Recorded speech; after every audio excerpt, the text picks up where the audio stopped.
Good morning. It is Monday, June 7th, 2021. I'd like to call this meeting to order at 9:02 a.m. This is a workshop meeting for the commissioners of the city of Rehoboth Beach. And we're going to start off, if you would join me by rising and reciting the Pledge of Allegiance, please.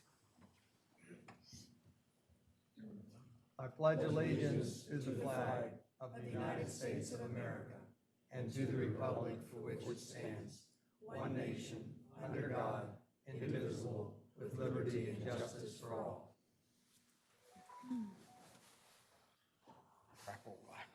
Thank you. We'll have a roll call. Commissioner Patrick Gossett. Here. Commissioner Susan Gay. Here. Commissioner Richard Byrne. Here. Commissioner Jay Legree. Here. Commissioner Ed Stranowski. Here. Commissioner Pat Caluzzi. Here.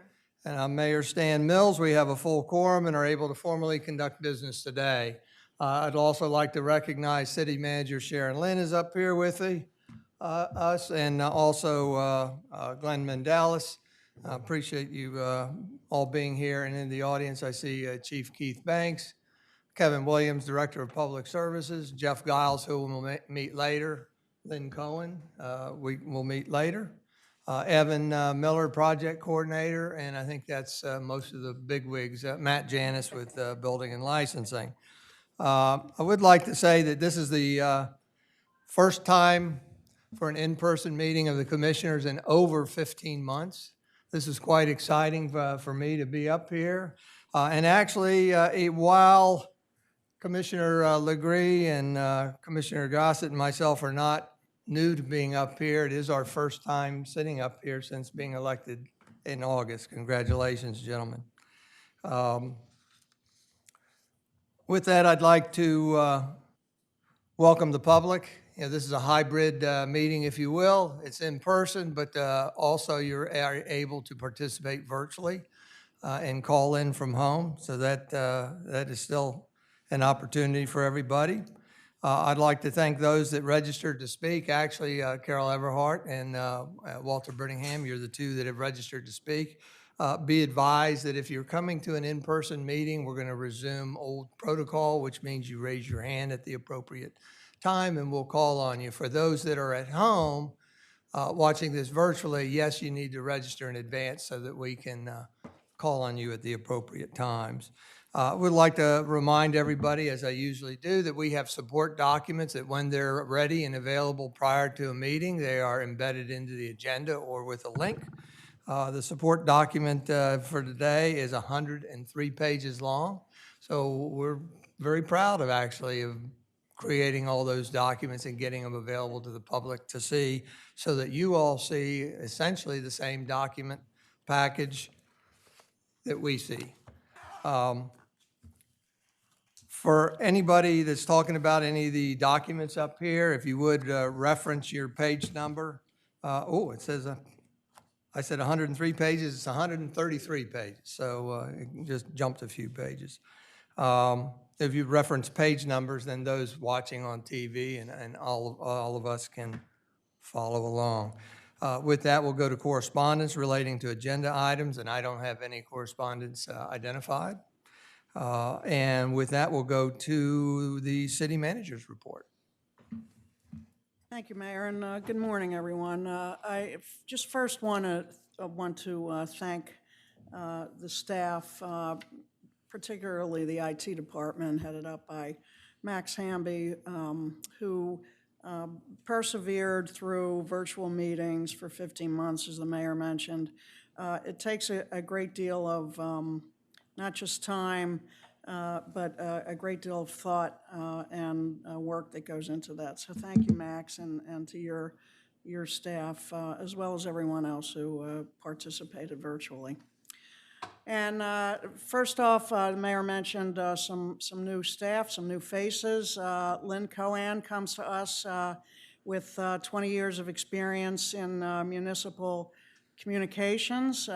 She was hired in April and started her work here and has been doing a great job. So welcome, Lynn. Captain Jeff Giles was hired in February 1, and has come full circle after having spent 5 years as a member of the Beach Patrol in the early 80s.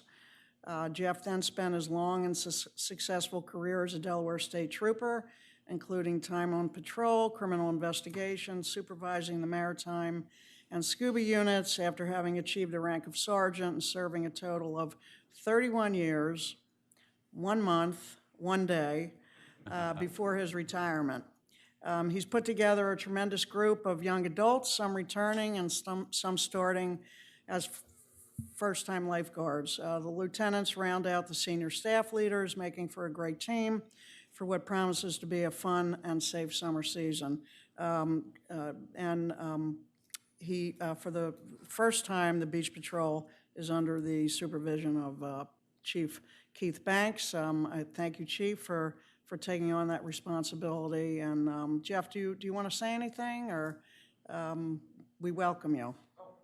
I'd actually like both of you to come to the podium real quick, just so we can get you on camera, and then Ann can practice shifting that camera too. Right there is fine, yes, sir. And that way, Lynn? No, it's an honor and a privilege. You know, I've come full circle. So for me, it's giving back. These lifeguards, we got a lot of great leaders. You really do. So you'd be really proud of them. They're working really hard. We're bringing in a lot of new rookies, but the base is there, and these kids they're getting it. They're doing a really good job. So we'll do the best we can. Thank you, Captain. thank you, and thank you, Lynn. You don't have to say anything, but I wanted people to see your face. Thank you, and welcome aboard, both of you. I've enjoyed working with you already. The Canal Dock, Grove Park Canal Dock, cameras have been installed, and the fence installation is scheduled to be completed this week at the Canal Dock. We're aiming to open the dock to the public this Saturday, June 12th, and we'll provide additional information to you later regarding the Canal Dock. That's part of the agenda. Sewer repairs will take place in 2 locations this week. On Wednesday, emergency sewer repairs will be undertaken in the Ocean Block of Wilmington Avenue. Traffic will be restricted to 1 lane. Thursday, sewer repairs will take place on Surf Avenue between Park and Oak, and intermittent lane closures will be implemented.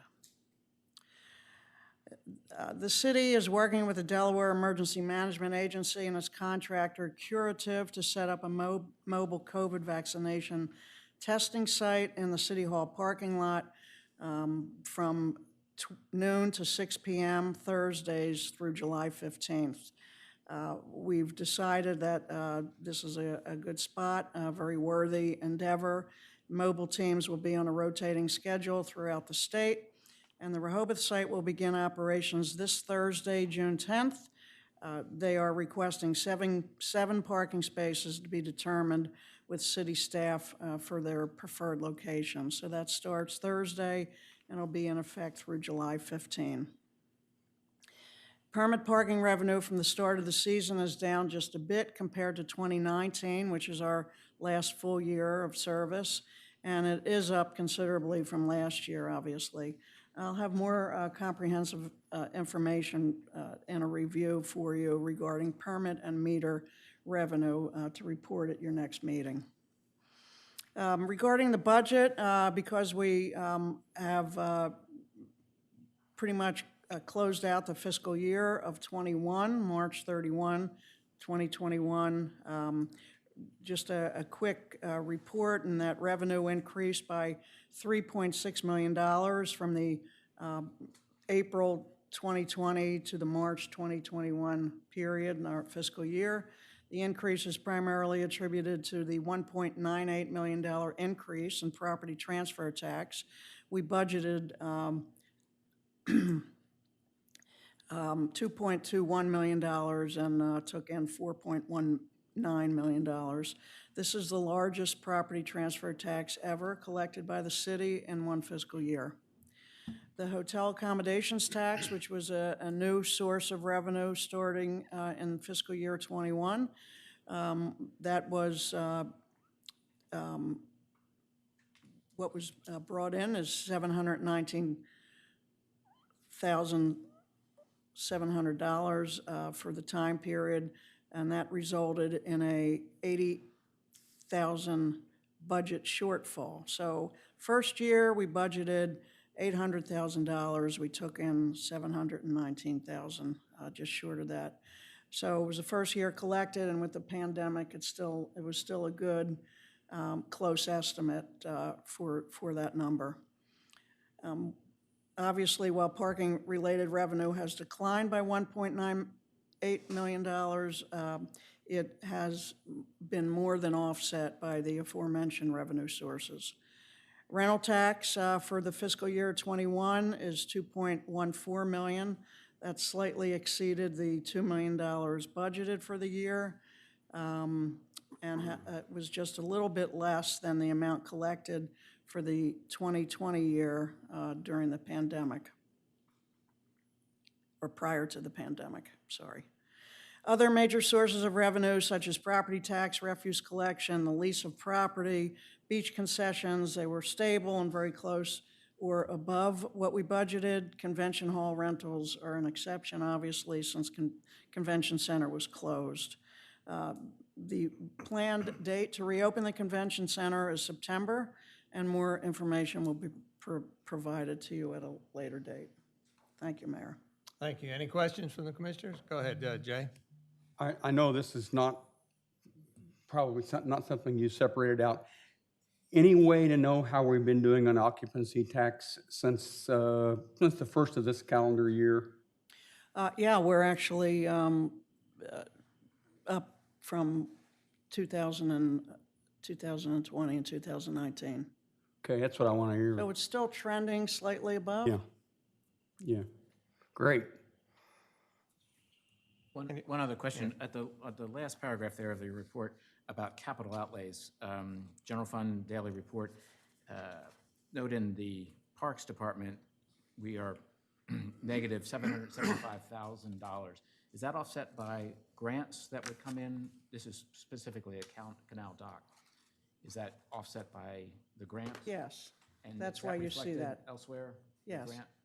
Okay. Thank you. And I have a couple of questions. First of all, I think it's impressive, the accommodation tax. Even though it's slightly under what was budgeted, we had no idea when we budgeted that the hotels were going to be closed for, so many months. And so the fact that it is close as it is to the budgeted amount, I think is pretty incredible. And I think it shows that there's a lot of upside in that category. But I have a question about you had said the parking revenue was down a bit from 19. Is that as of this past weekend, or is it just like the Memorial Day weekend, or what? What period of time? Yeah, so from the beginning, which was the Friday before Memorial Day, Right. And Memorial Day was a washout, of course, Right. but there were certainly, received considerable revenue, but it was slightly down because last year, I think, at this time, people were still coming, even right. with the pandemic. But I'm confident we'll be on track with that. Yeah, because, and it was, remind me, Meterless Monday revenue was factored into the budget, right? To the fact that we would not have revenue on Mondays during certain times, that was factored into the budget, Correct. right? Okay, yeah. Okay. Quick question about the convention center. You said it'll likely reopen in September. Can you give us a little rationale so that those that are asking why is the convention center not opening? Is it a staffing situation? Is it COVID related? Is it all of those items? No, the summer is typically our slowest months in the convention center that's rented. If somebody wants to use it, we'll look at that on a case-by-case basis. There are at least one auction-related events that will happen this summer with the usual suspects having that. But we wanted to pretty much open it in conjunction with the Sundance Festival for camp, which happens the Labor Day weekend, and kind of showcase that, although it's going to be different this year, is my understanding. But we usually have, this is the slower time. Sounds good. Thank you. And Stephen, as you know, successfully schedules all of those. He's been calling the the folks back that rent the convention center on an annual basis to see if they're going to be returning. Very good. There's no other questions from the commissioners, then we'll move on. City Solicitor's report. Good morning, everybody. It's good to be back in this room finally after more than a year. I want to mention just a couple things. First is 84 Kent Street, the sale of that property. Recall that we had to do a quiet title petition with the court. That process requires posting the property, publishing in a newspaper 3 consecutive weeks, and then a hearing before the court. We've done all the posting, we've done all the publication. Nobody has come forward to contest the city's ownership of that property. There is a hearing scheduled June 17th, and I expect at that time the court will either enter the order granting the quiet title petition and settling for all time that the city owns the property, or happen just a few days after that. So around June 17th, that title should be cleared. Any questions on 84 Kent? The other thing I wanted to mention is there was some discussion last time about House Bill 146. That's the one that would require all municipalities to. That's on our agenda. Oh, I'll just bring it. I'll wait till then. Sounds good. Yep, that's all I have, Mayor. Anything else? Thank you, Glenn. With that, we've got one committee report, the Trees and Green Infrastructure Committee report is embedded in the agenda. There's no intent to give an oral report unless there's any questions. Hearing none, we'll move on to the next item, which is old business report on commissioner actions on proposed House Bill number 146, which impacts municipal elections by proposing to integrate local and state voter registrations. If you would summarize again, what is HB 46, and then give us some extra details. If you recall, we've talked about this, I believe, twice. We had an introduction to it, and then the second time we talked more about it and what the pros and cons were with our election supervisor, Donna Moore. Sure, I'm sorry. Thanks, Go Mayor. So HB 146 is a bill that would require all municipalities to use the state voter registration system. We currently have our own voter registration system in the city. The synopsis of the bill indicates that out of the 57 municipalities in the state, 12 of them currently use the state voter registration system. So to be clear, already in the state law, there's an option for municipalities to use the state voter registration system. It generally requires a charter change. Lewis is going through the process right now to have it in their charter that they could use the state voter registration system if they should choose to do so. This bill would require that all municipalities use it. And I think the intent is to make it easier access to local elections. The issue I flagged last time was a concern over, sort of I feel like Donna Moore and her staff does a very good job of administrating the city's elections.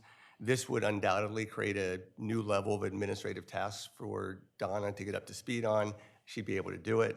I did review the bill, though, since we last met, and I had concerns about it enfranchising or disenfranchising certain people if it was adopted as it currently is drafted. I don't have those concerns anymore. I couldn't identify an instance where somebody would be enfranchised or disfranchised if the bill were adopted as it is. I still have a little bit of concern about the use of the word resident instead of domicile, but again, our charter, I think, cures that because we have language that defines residency and it requires that it be your domicile. So any questions as far as just setup as to what the bill is all about? This would require a charter change, though, for us. It would not, because what would happen is if the state law is passed, it would trump our charter and we would be required to come into compliance. You all may want to do a charter change just to bring the charter into conformity with the state law, but if the state law passes, we'll be required to use the state voter registration system. Because our charter currently outlines the change from 2-year terms to 3-year terms and staggering it in. So I think this would be the opportune time to make some changes. Agreed. At that point. Yeah, I agree. I've received correspondence from other municipalities, just a few, but that they're not in favor of this. In terms of they're receptive to the original law that indicates that it's optional and leaving it up to the municipality. So I'm just throwing that out there. I'm not sure that if we want to take any action at all on it. Certainly, we could say, you know, we understand and it potentially is a good bill, but we want to leave the option in that it's at our discretion whether to adopt it or not, versus sending a letter of full support. Any thoughts? Well, I'm probably the one that first brought this publicly out at a meeting maybe a month ago. You know, the concept here, I think, is critically important to a democracy, and that is helping people and making it as easy as possible for folks to be registered to vote, streamlining the process, putting it together so that when you go to DMV and you register to vote, that you are then also registered in your municipality. It's always interesting and I guess a little surprising, the number of folks that move here, live here, and even are here for a year or two or three and don't realize that they're not registered to vote in the city of Rehoboth Beach because they did register at DMV for state and federal elections. And so there, you know, the intent here, I think, is critically important to a democracy. The version that is embedded in the agenda today is also an improvement over what we saw in previous weeks. And I asked the solicitor, and he said that these changes have come from Dover. So it is cleaned up. It's a little clearer than it was. And I understand the administrative tasks that would fall on a municipality, at least initially. And so the timing of when this would become effective seems to me more of a concern than approving this. And so I'm all for the City of Rehoboth Beach Commission, the mayor and commissioners supporting this, sending a strong message to Dover and saying that we are behind this. Certainly not for this election season in summer of 2021, but if we had a year, and if other communities had a year to gear up for this, then it seems to me that we could do that. Thanks, Mayor. Thank you, Commissioner. Two things. One is, you mentioned that initially this might be a little challenging to implement. I believe that would be ongoing. If I recall, Donna Moore said when she receives the list, it will be a list of potential voters in the entirety of the 19971 zip code. So if that's true, then every year she has to go through and try to cull that list. That's certainly a mighty task to do. So the other thing is, I don't know that this is updated. I think we received information recently that the implementation date on this would be pushed back to January 1st, 24. 2024. What I've heard. Oh, Yeah. okay. Yeah. Oh, okay. I don't think that amendment has actually been made yet, but I understand that that's an amendment that's, they're intending On the to make. table? Yeah. Okay, all right. Mayor? Yes, Commissioner? Yeah, so as far as the administrative burden, I would think that, and I'm looking at the IT director, I would think that you could call the cities based on streets, et cetera, to make it easy, so Donna would not have to manually go through this, right?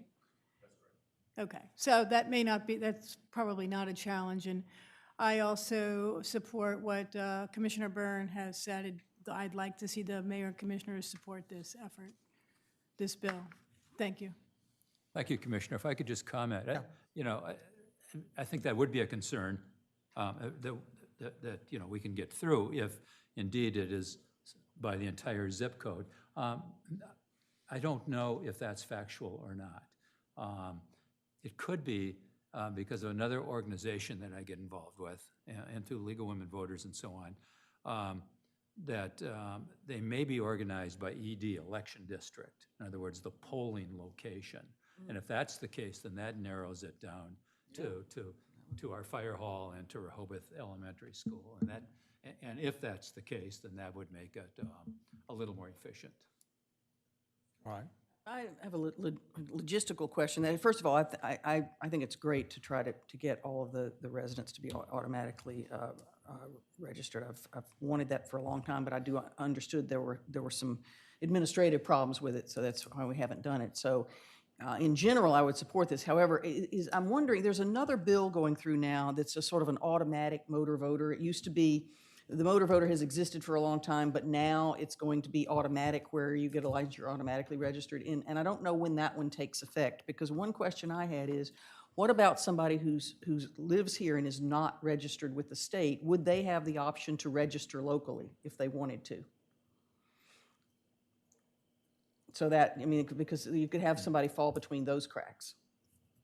Well, that would mean we'd maintain two lists, two Well, voter lists. we're going to be maintaining two lists anyway with the non-residents. But that to me is one of the things that makes it not quite foolproof, is that you may have people that aren't registered with the state but would like to register here or have registered here. So if the state list trumps the local list, then, and I think Donna said it would, I don't know if that leaves anybody out. Not a problem to be solved today, but a question. Well, I would suggest if you have any questions or additional questions, to pass them on to Glenn, because what we can do, if there's no objection, is put this on the June regular meeting workshop for consideration of supporting and supportive letter to send to the state legislator. Right? So just to be clear, Mayor, and thank you for that.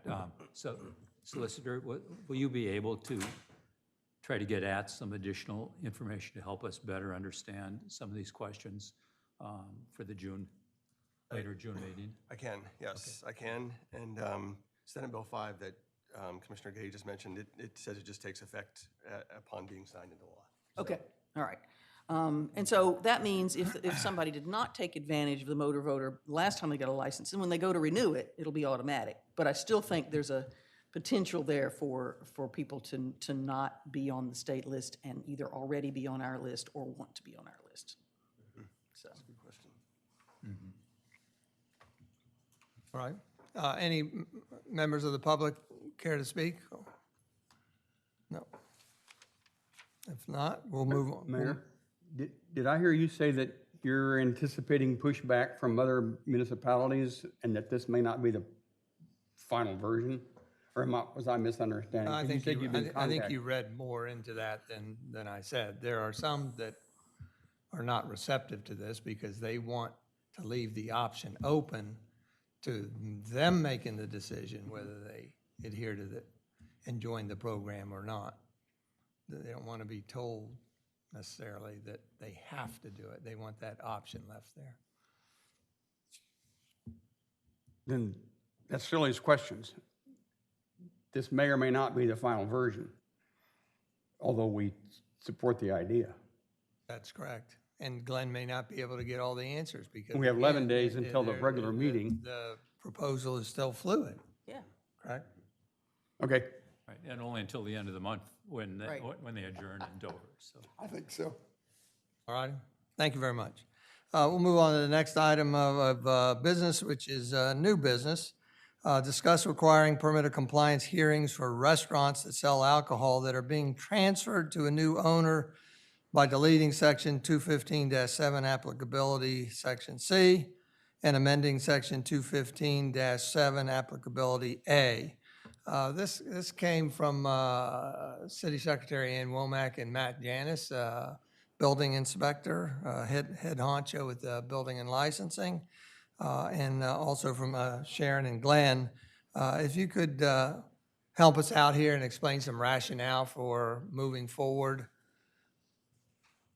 and addressing this.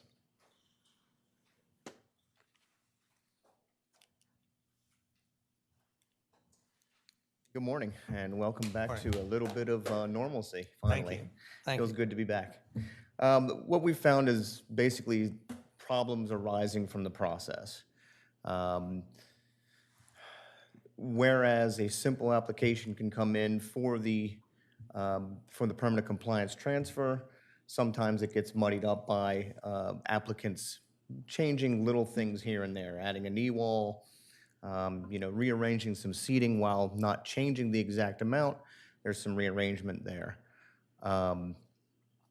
So it was our opinion that basically, if we just do away with any kind of an administrative process and get everybody on the same page, it would clear up a little bit of the confusion that is part of this application process.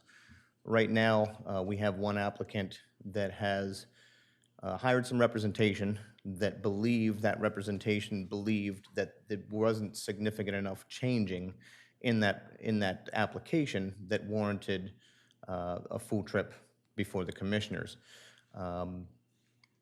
In turn, Ann and I reviewed that application, decided that there was substantial enough change, and therefore we thought it would, need to be brought before the board here.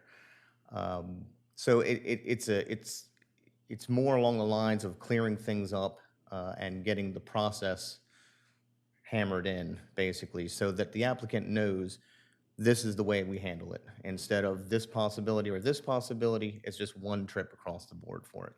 All righty, so let me try to reiterate some of this. Permit compliance is required only for restaurants that sell alcohol. And so those restaurants that want to sell alcohol submit an application for permanent compliance. They come in front of the mayor commissioners and have to meet certain criteria, specific criteria. They have to identify a dance floor, if they're indeed going to have a dance floor. They have to identify a number of tables and chairs and actually have a plan for all that there. Right now, the current code sections listed in the agenda indicate that for transfer of ownership, if you're maintaining the same floor plan, then you can just go basically to the building and licensing or city manager and receive an administrative yes to maintaining that permit of compliance.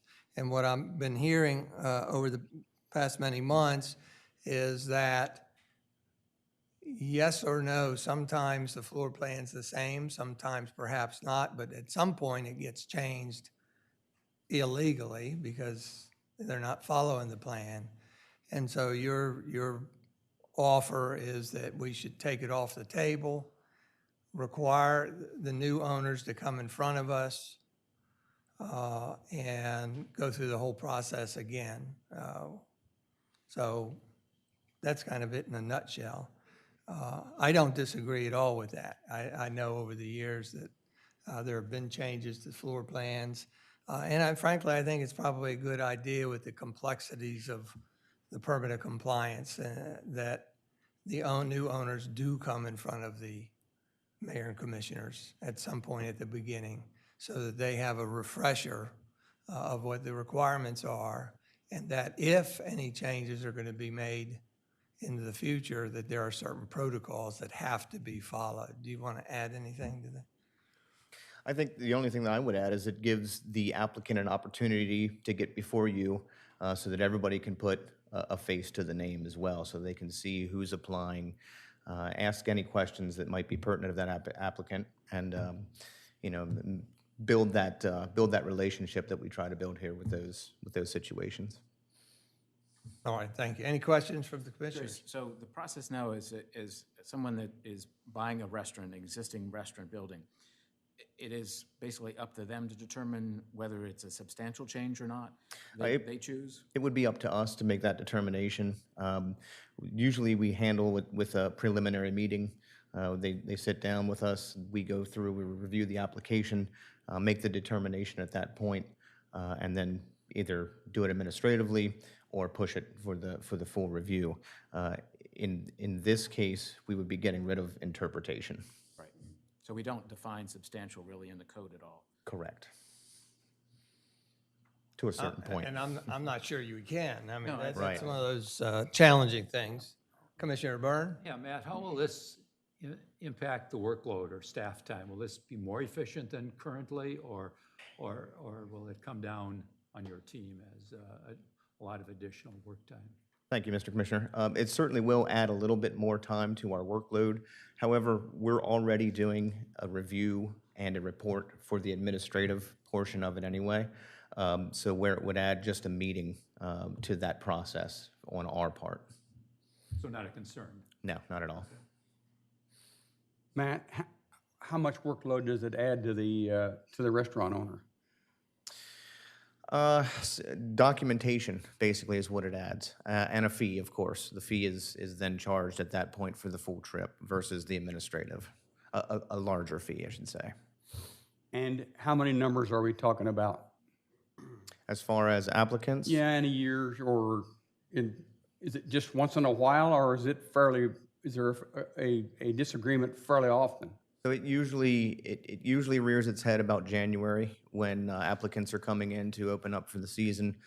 I could say probably in a given year, maybe 3-4 times this kind of comes up and makes complications. Okay. So of all the restaurants that come in, more of them are already coming to us. So there aren't that many. I mean, there are more that have a change from the beginning and come here for a permanent than there are ones that get approved administratively now. Some of them try to sidestep the process. That's our job to Right. step in and say, well, let's slow this down a minute and let's take a review.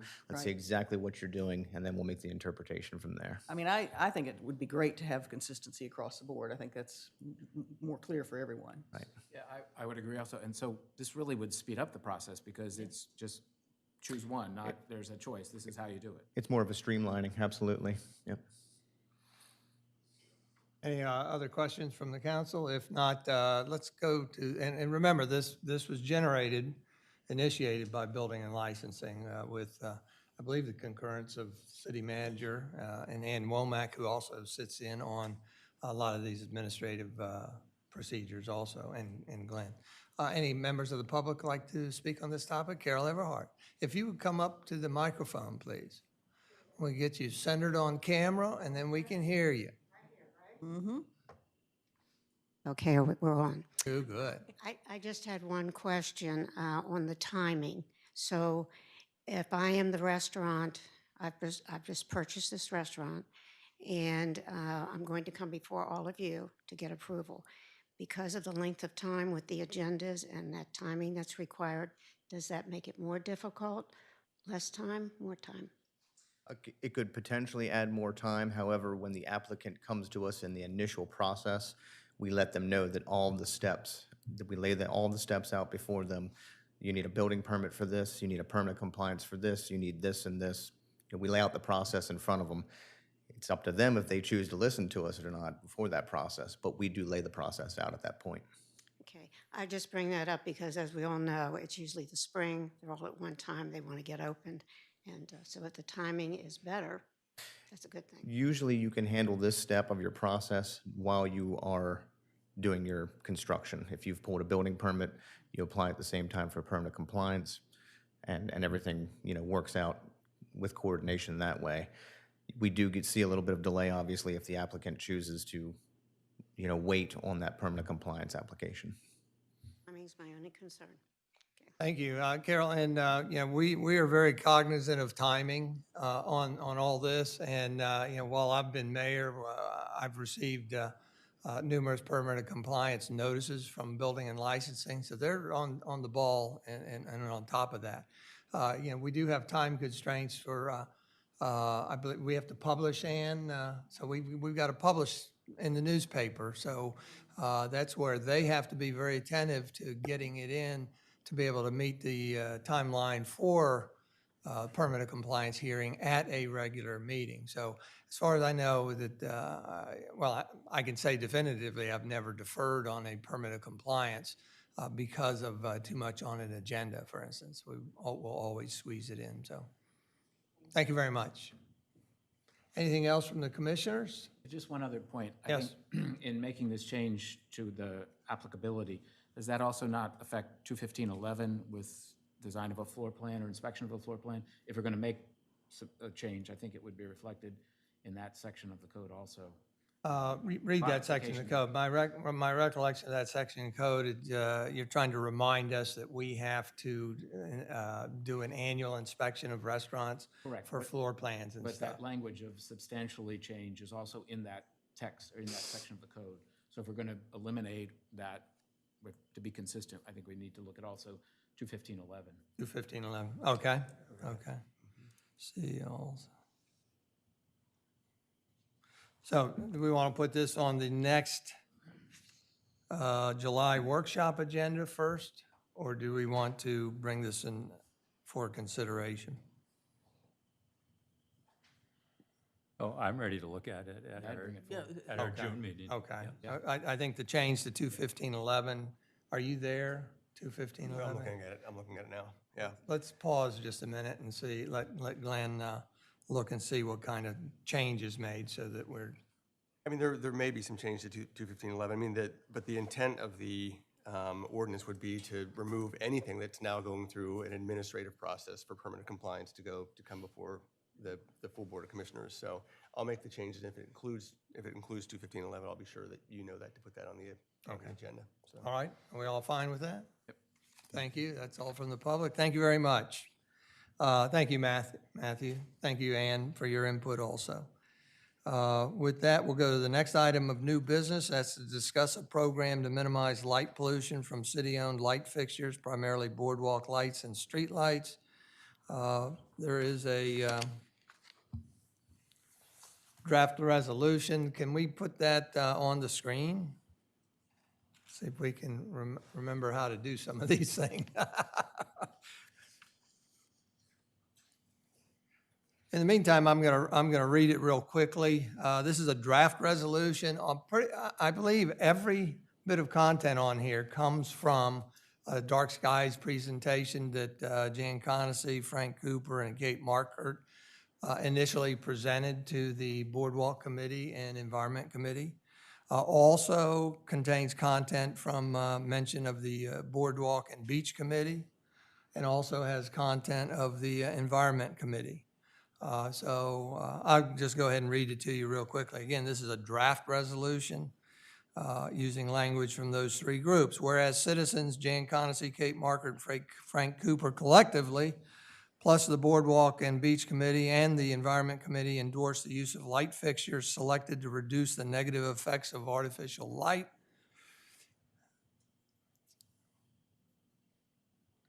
And whereas the city's comprehensive development plan under section 6.41 city policies for lighting says the city should use environmentally responsible outdoor lighting and promote responsible legislation, public policy, and standards for such lighting in Rehoboth.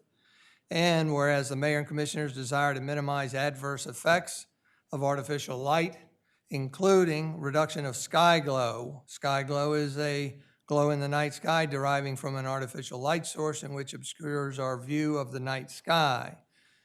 Also, reduction of glare, which is unpleasantly bright or strong light, which can cause eye pain and reduce visual acuity. Reduction of light trespass.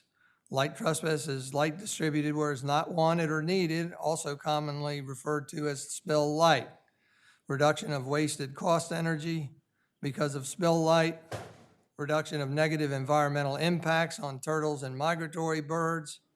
Reduction of negative effects on human sleep cycles, and reduction of the overall beauty of the night sky. Therefore, the mayor and commissioners desire for all city-owned and leased light fixtures, primarily park, boardwalk, and street lights, to be selected to minimize the adverse effects of artificial light, including through the shielding and minimizing the amount of blue light in the nighttime environment by using a color temperature of 3,000 or less Kelvin, and with implementation as light fixtures are replaced over time. Furthermore, the design of new and replacement lighting fixtures and any supporting equipment shall be approved by the mayor and commissioners to meet the character and aesthetics of the city. The intent of this is to act on the three reports that I mentioned and to give direction to the city administration on the future purchase or lease of light fixtures. One question that we're waiting to get verified is the impact on us of the 3,000 Kelvin limit.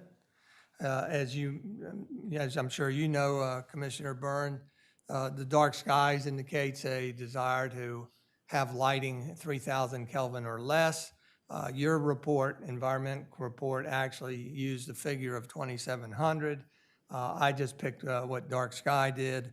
But again, the Public Works is looking into what is the real life application of that. All of a sudden, they find out that they get a fixture that's 3,200 Kelvin.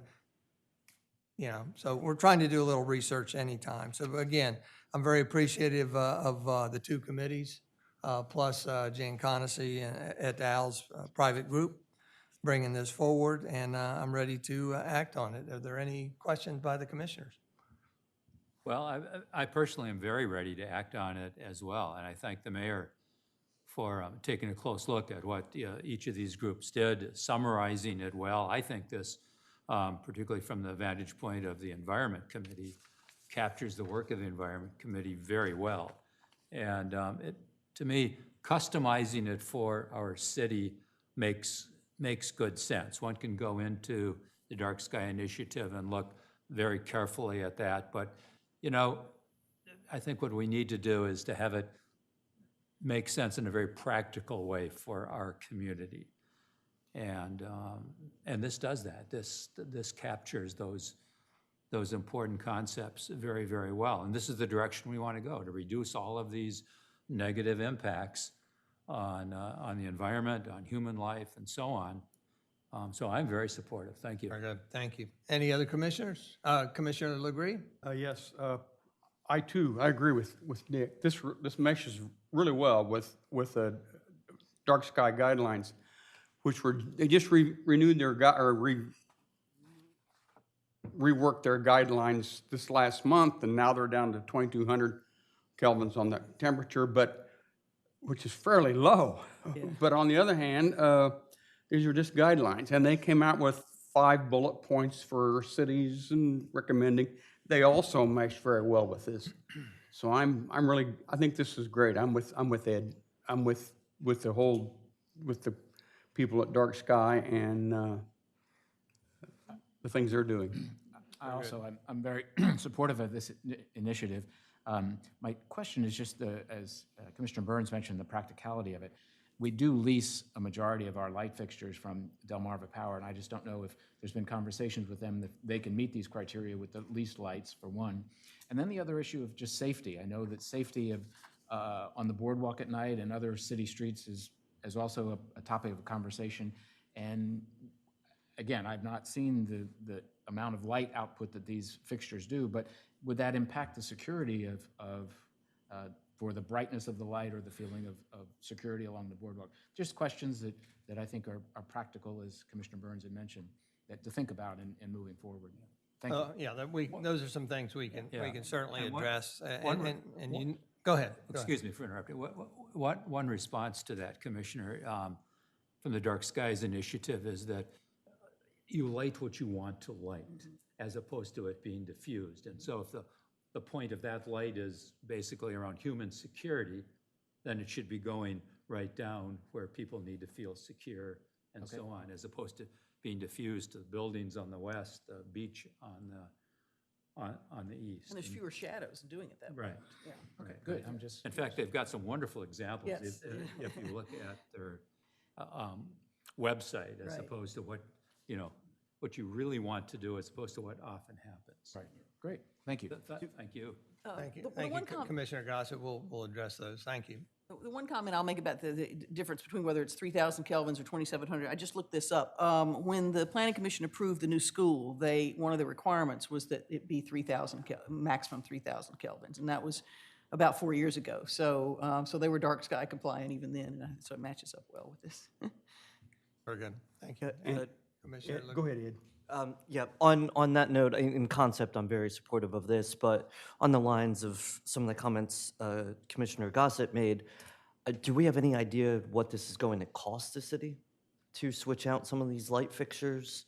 I mean, that's one thing I'd be worried about, is this could end up costing a great amount of, it could be costly.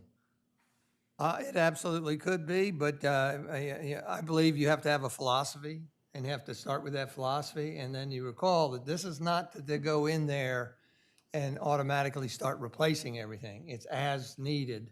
Public Works has talked in the past about the potential project replacing lights on the median in Rehoboth Avenue.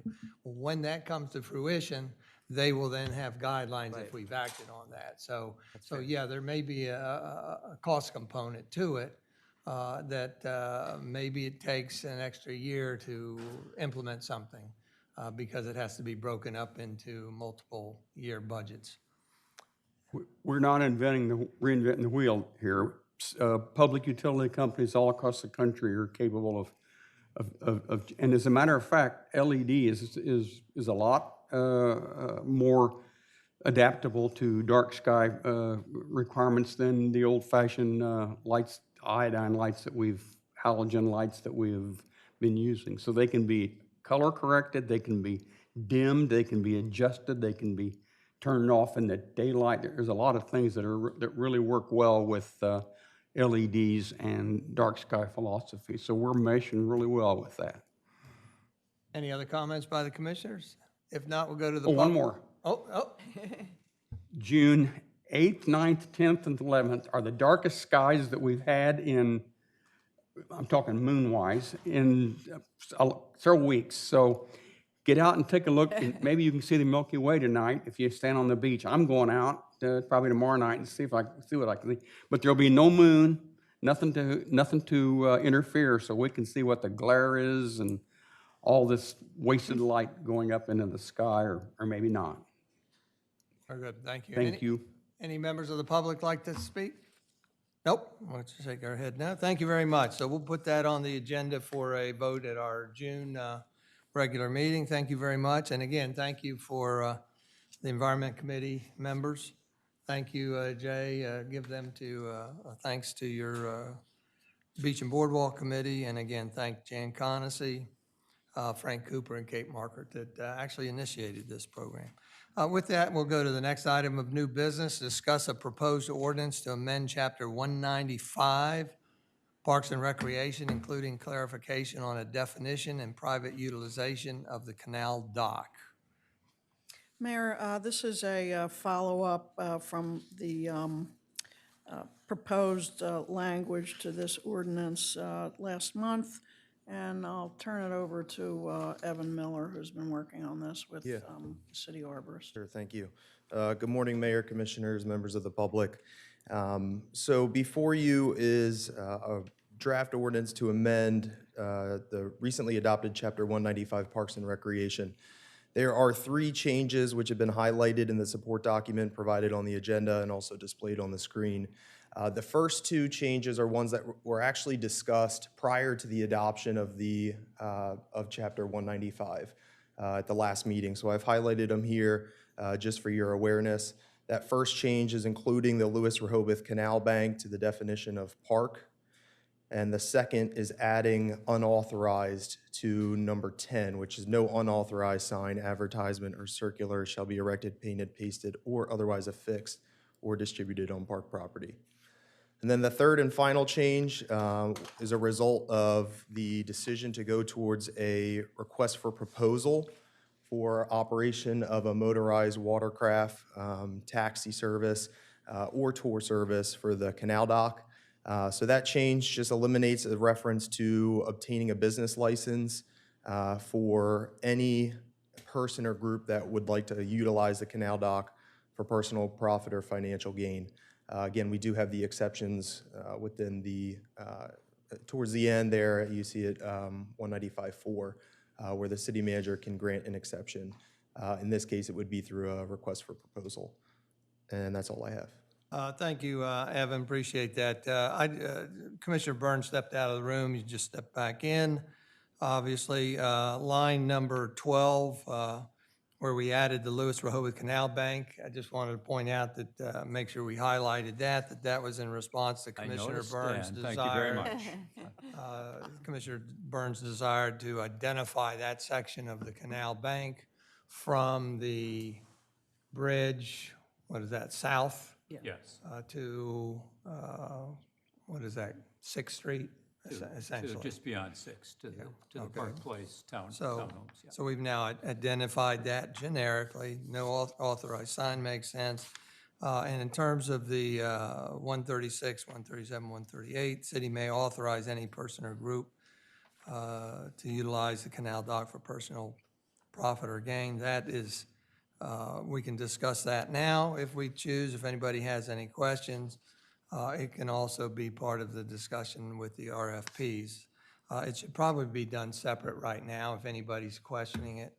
And maybe Sharon, you could just give us a very quick summary of why you're proposed to go with this route versus issuing business licensing.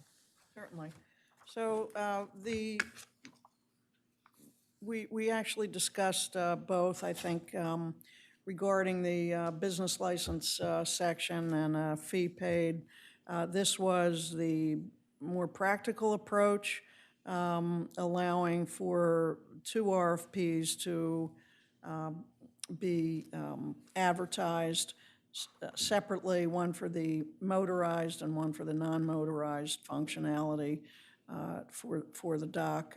We did receive responses from that, which we'll discuss at the later agenda item, but this was the preferred way to go for city staff.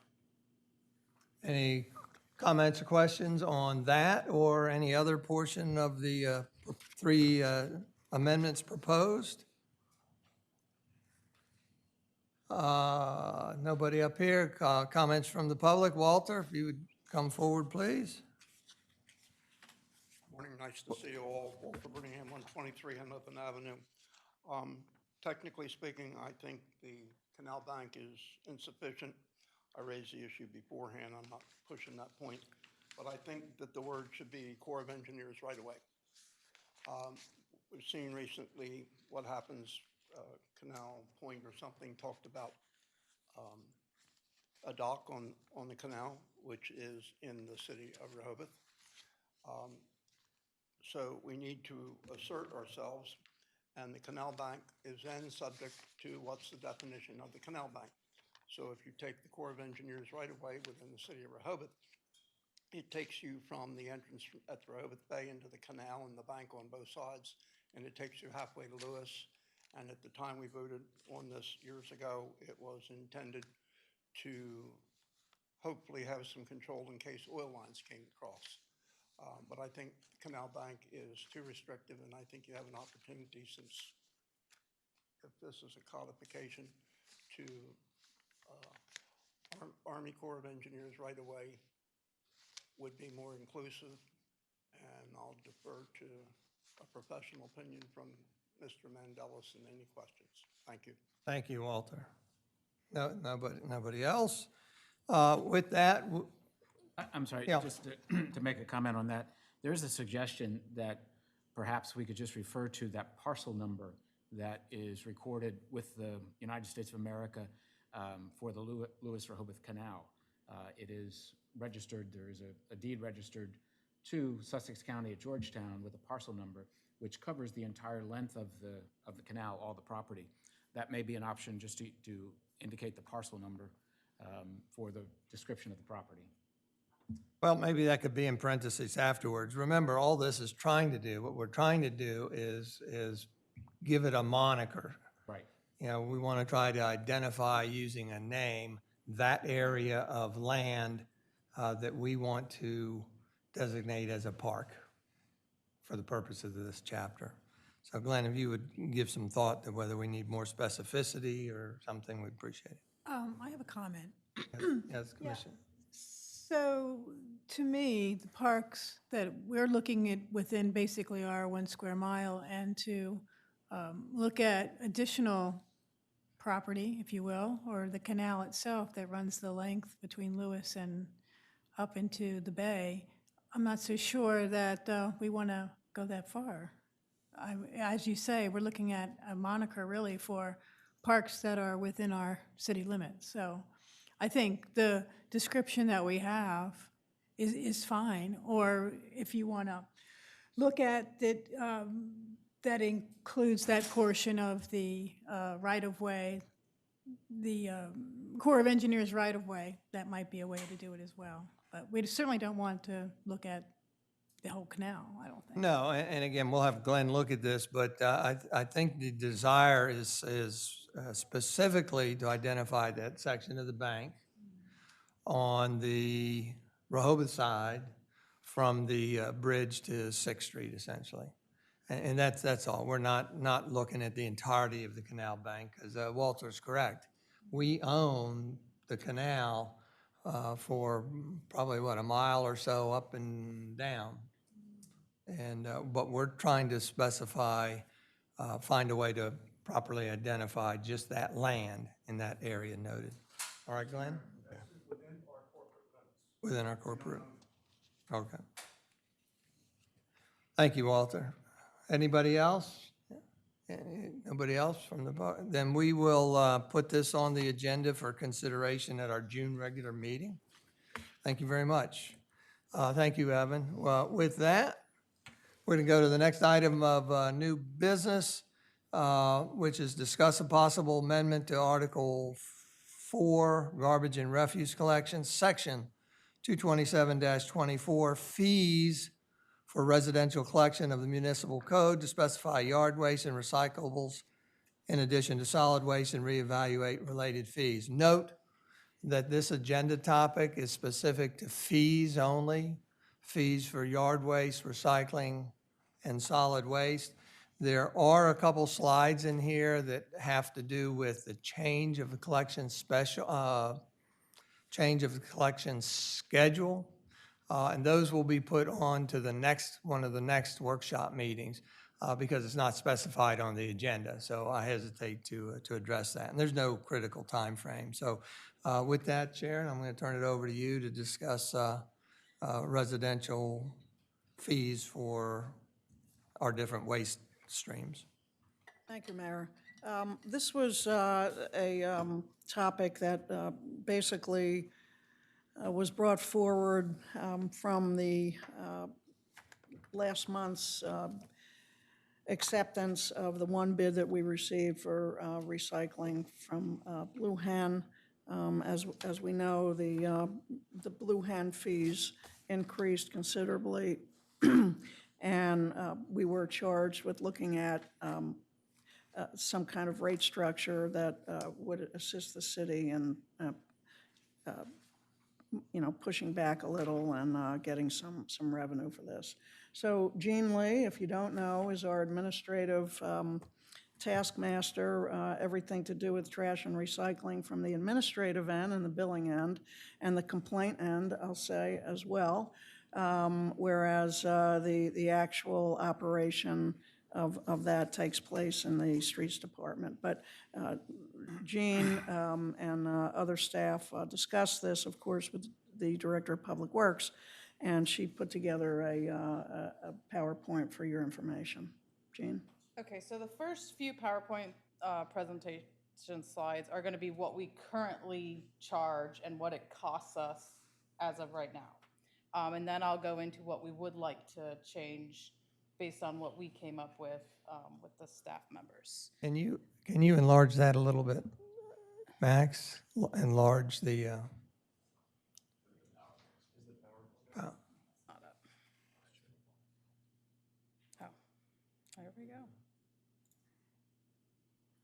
Nope, still not right. There we go. Perfect. Okay.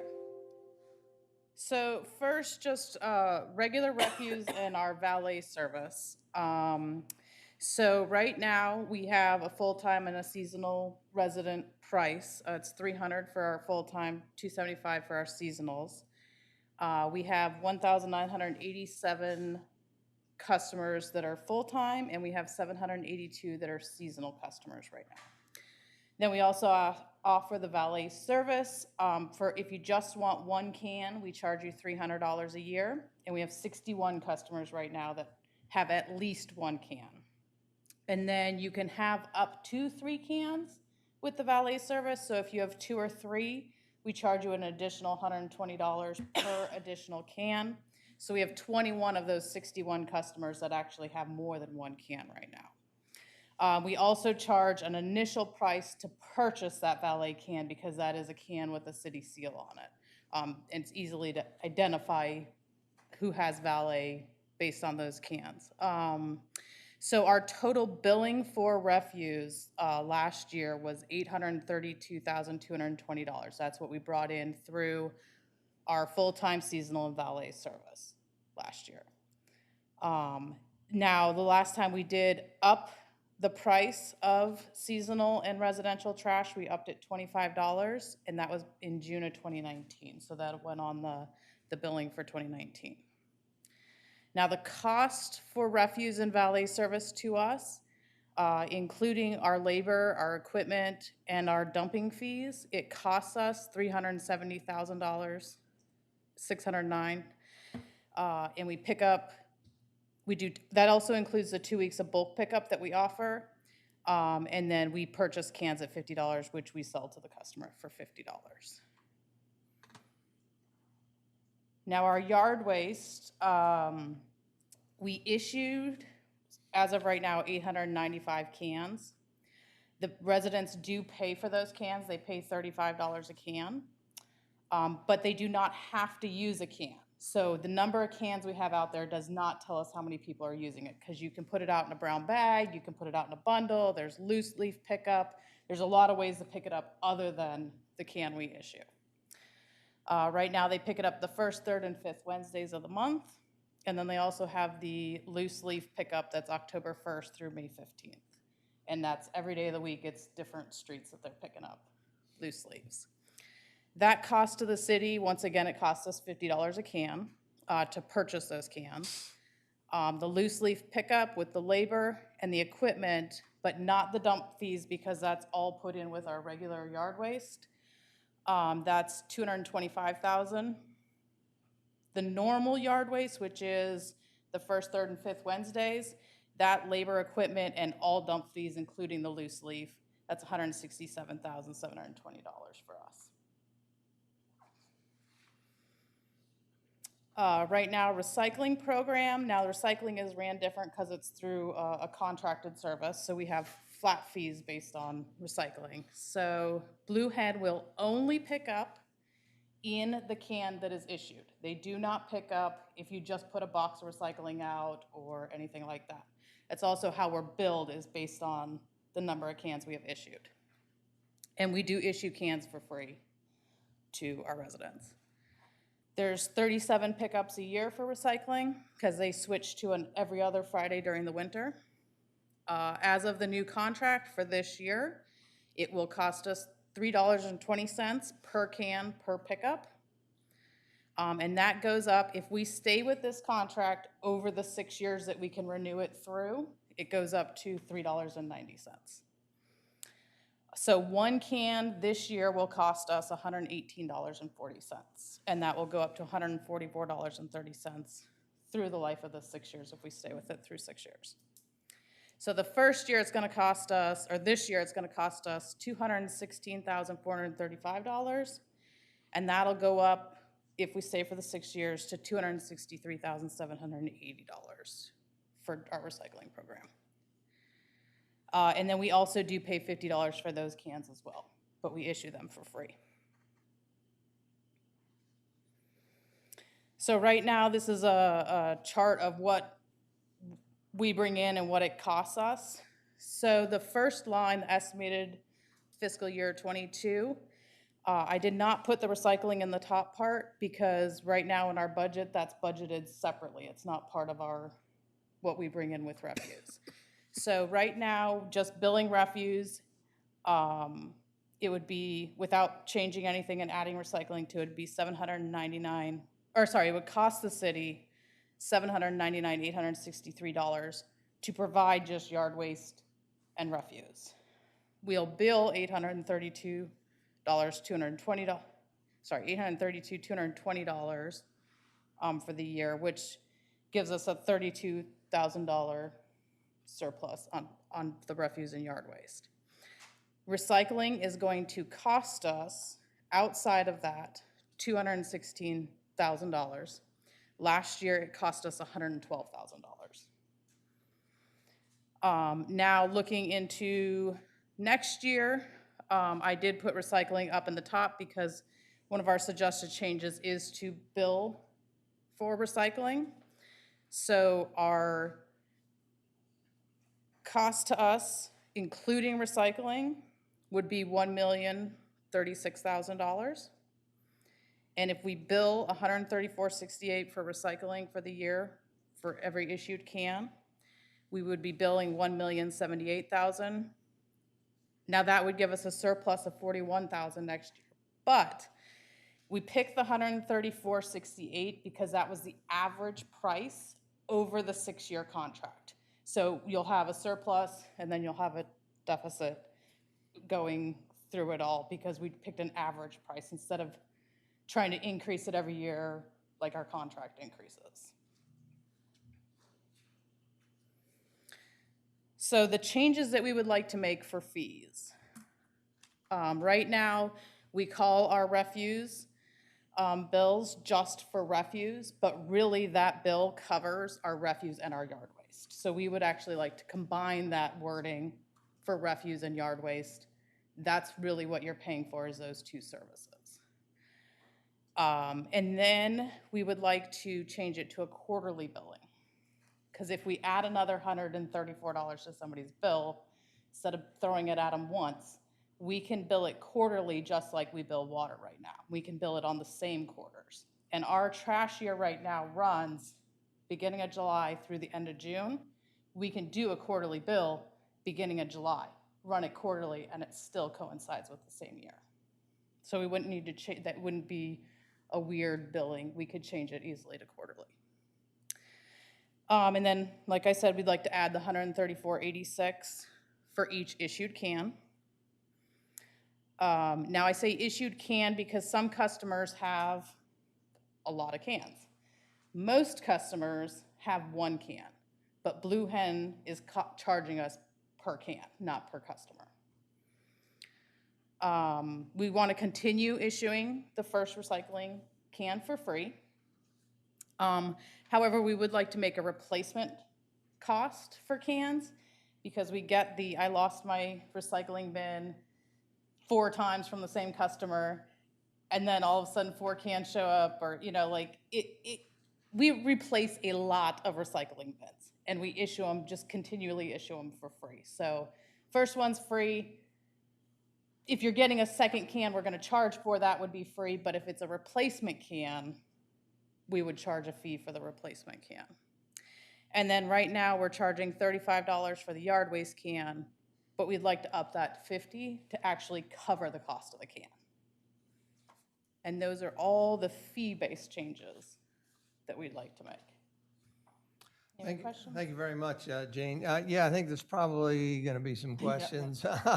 This is a lot of information. It is. A lot of information. I just want to let you know my intent is not to rush this at all. I'm not putting it on the next meeting, June meetings, for a vote, because I think we want to be very deliberate to address this and make sure that our constituents understand why we're addressing this. Yeah. And Mayor, I would just add that that certainly was our thought as well, and anything that you decide would not take place until next year. So we're in no big rush, but I would like to continue this through fruition. So clarification, next year, calendar year or budget year, are you? So the billing year, which is July 1, Jean okay. is getting ready All right. now to send out these bills in June. Yeah, so it wouldn't show up until our next. Budget cycle.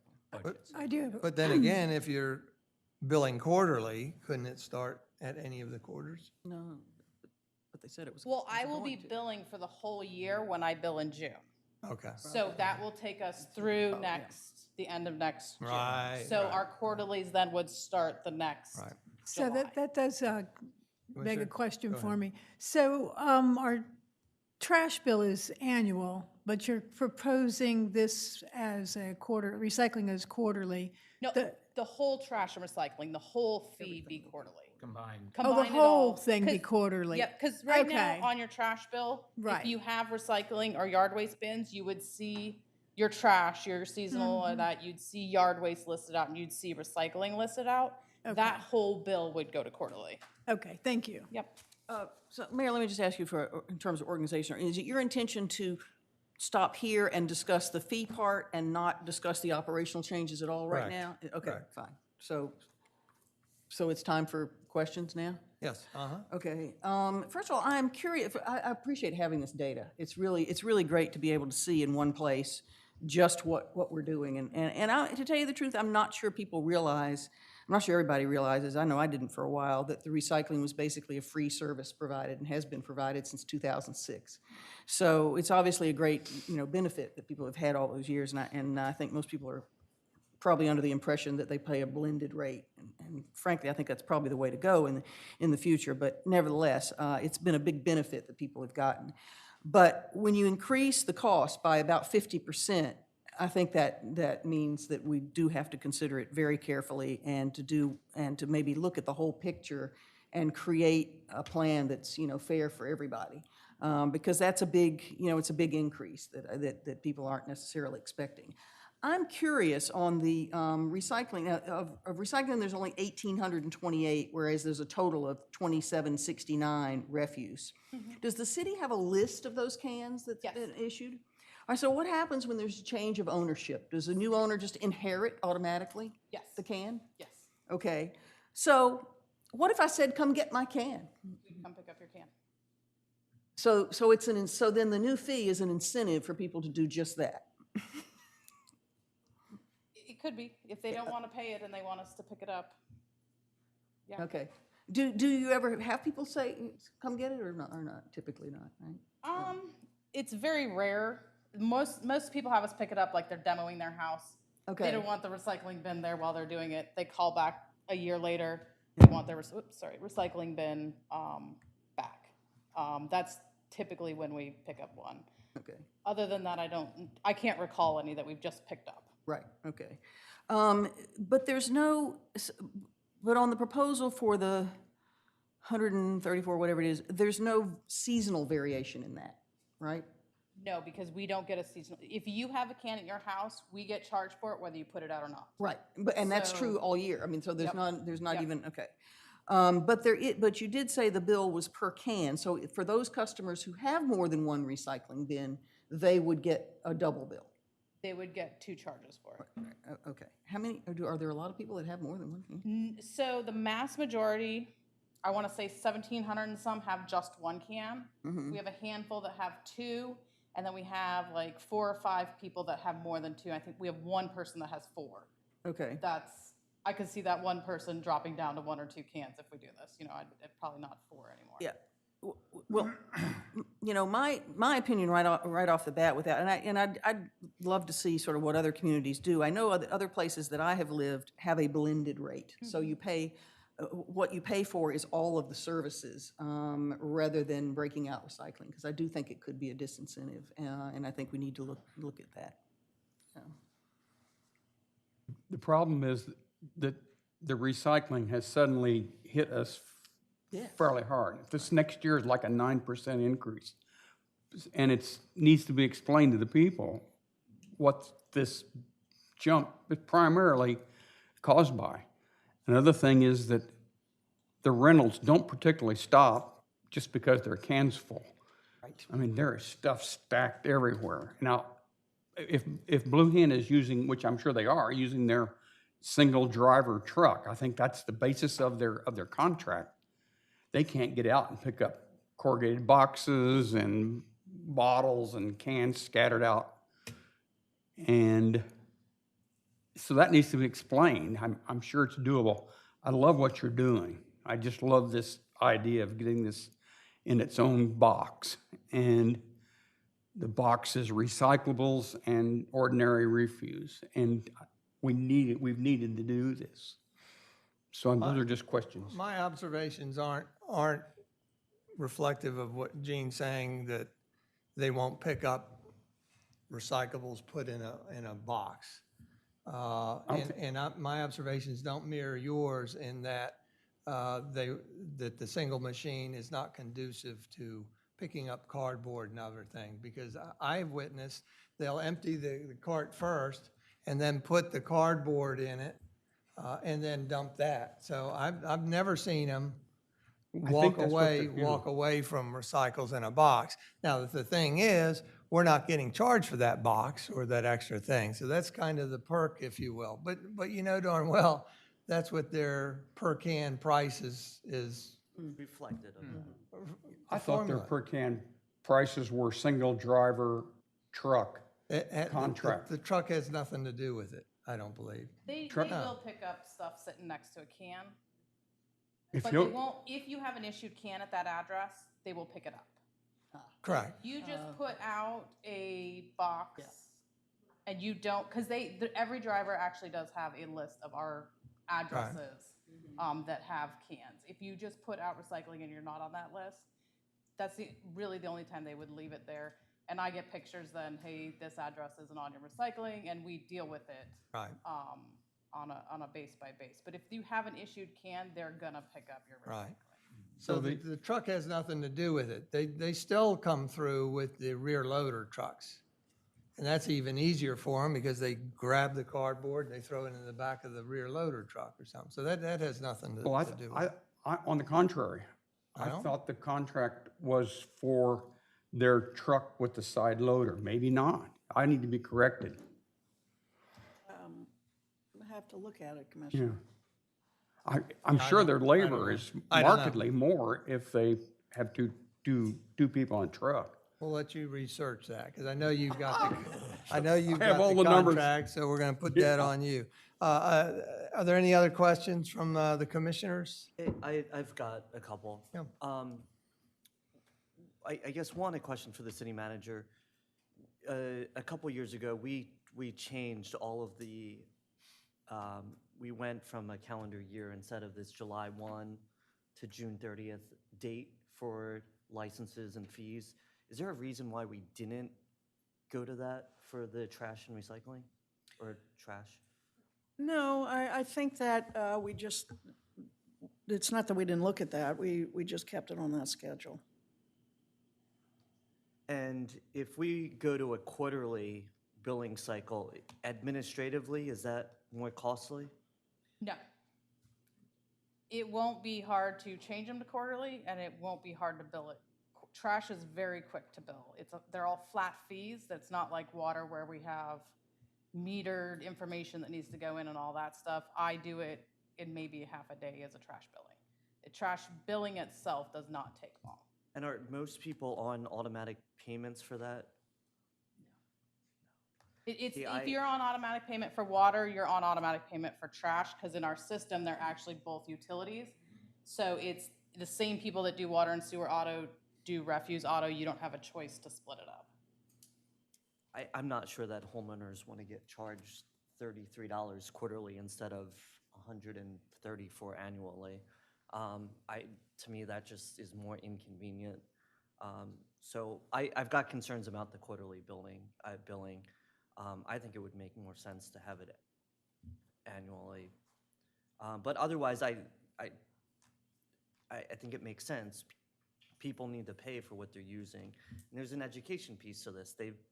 We've been providing a free service for a long time, and we need to make sure that people understand that and understand why we're now implementing this new fee. But I'm in favor of implementing it sooner rather than later. And if we are going to go to a quarterly billing, I don't know why we couldn't start now for July 1 and keep the same rates until such time we deem to effective date to increase them. Well, if they combine, it's going to be basically $100 a quarter because the trash will then be added to that. So $75 plus whatever the quarterly cost is there. Gene, would it be an administrative nightmare, or would it work well to give folks at the beginning of each year that you charge a choice? Pay annual We can't do it either or. You either got to You be can't. quarterly or it needs to be Be one or the other across annually, the board. because that's how it's going to get billed out, is based on that code in the computer. Is it going to be on a quarterly bill or is Okay. it going to be on an annual bill? So it needs to be one way or the Okay. other. And the thought of going to quarterly is that it would be a less of an impact financially. Yeah, on if we're going to add the residents. $134, the thought was we make it quarterly. It does, some people, it won't impact them as much if they pay it over the year instead of paying it all at once. Do you know what percentage of people use the auto pay for their utilities over not? I would have to look that up. I do not know off the top of my head. I know that it's not a majority by any means. Most people pay their bills either online or via check. That's more of the administrative burden is instead of once a year getting, say, 1,700 checks in the mail, you're now getting that many quarterly. So sending the bills out is probably not as hard, but receiving all of those payments and calculating or, making sure it's the right amount, checking a box in the I've also worked system. out front, so taking in the checks, if we can make it happen right, it'll be on one bill. You'd be receiving one quarterly check still. If not, most people will still probably pay on one check because they're gonna get both bills at the same time.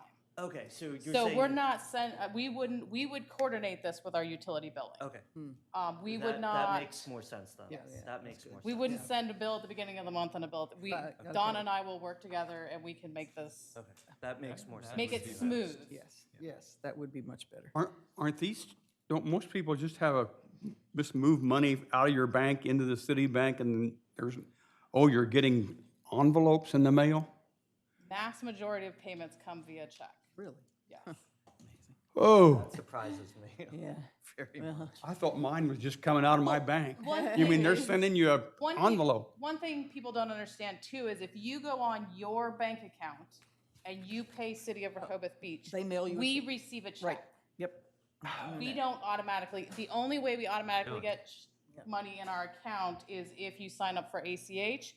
We send that bank file to our bank, they pull it from yours. If you go online, your bank account, we get a physical check. That's an important thing to note, That is yes. something most people don't know.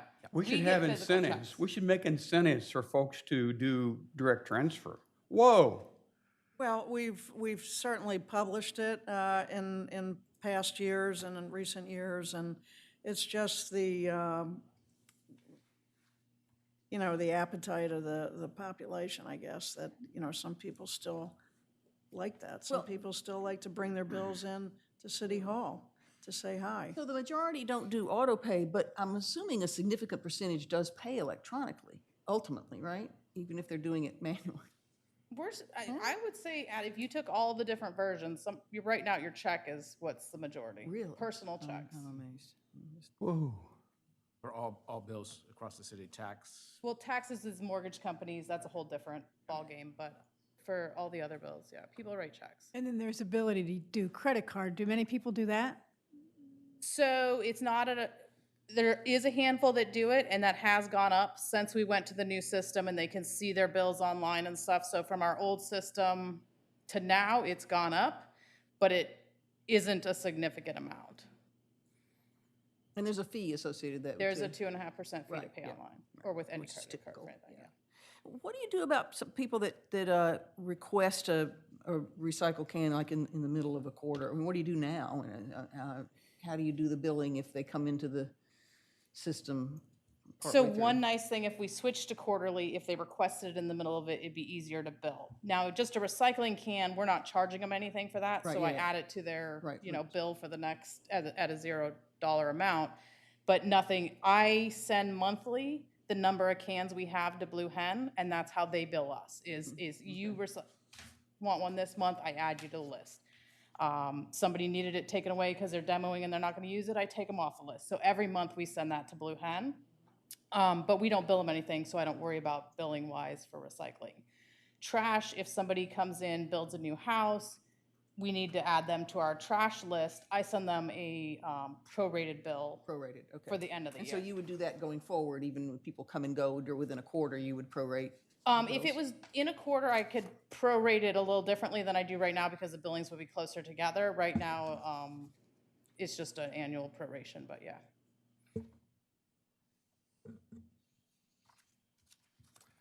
For me, it's always been a conundrum between how do you promote and encourage people to recycle and then charge them a fee to do so? Because part of me says everybody should have at least minimum one and be required to have that one on there. And yet I know rental landlords that say it's too much of a hassle. It gets contaminated by my rental tenants, so I don't even want a recycle bin on my property. And yet that's antithetical to kind of our philosophy, that we want you to recycle, we want you to help keep clean. So I've been thinking about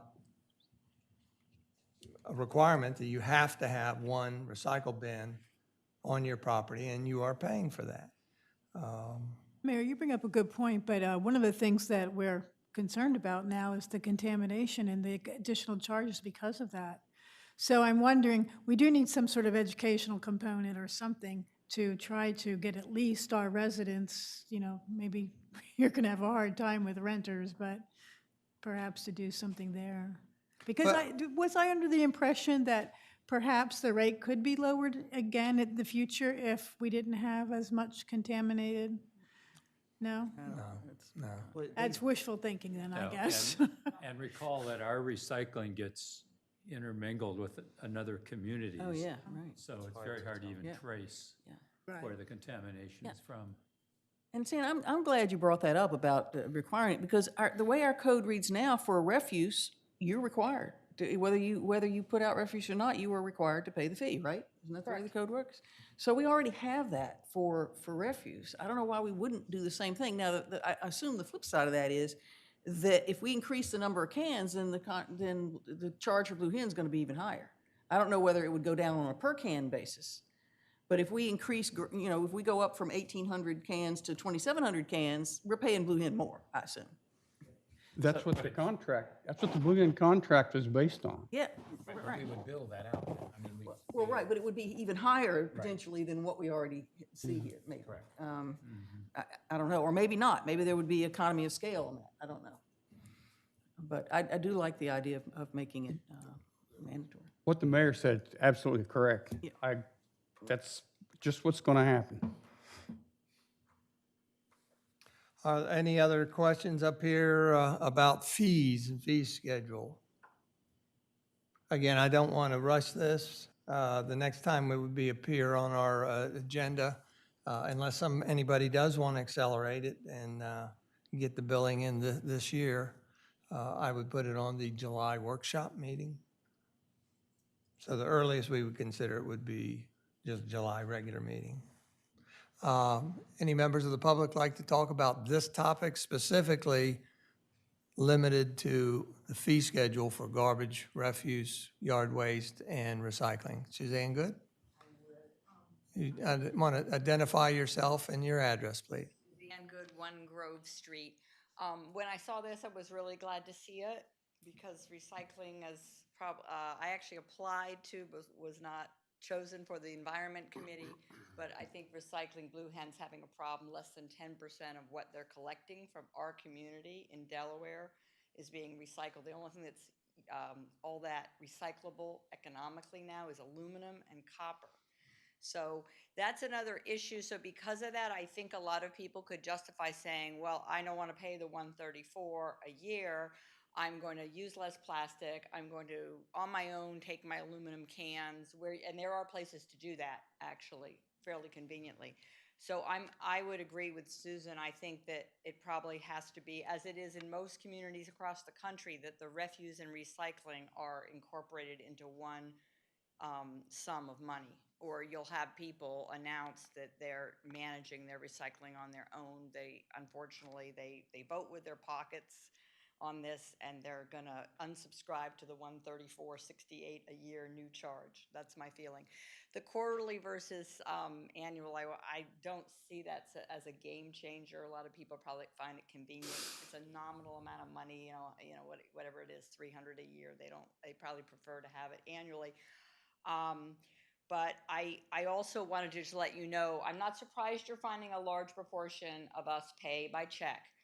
We're people who pay our credit cards, whether they're in Kansas or Wilmington, electronically, via bank transfer. But it's easy to walk to City Hall. Often my husband and I do that after 4:30 in the afternoon and drop a check in that box behind the column just because, so I think you're seeing a much larger percentage because the town is walkable. It probably reflects more than that. So I don't think it reflects necessarily the age of the population. That may be a factor. the average age.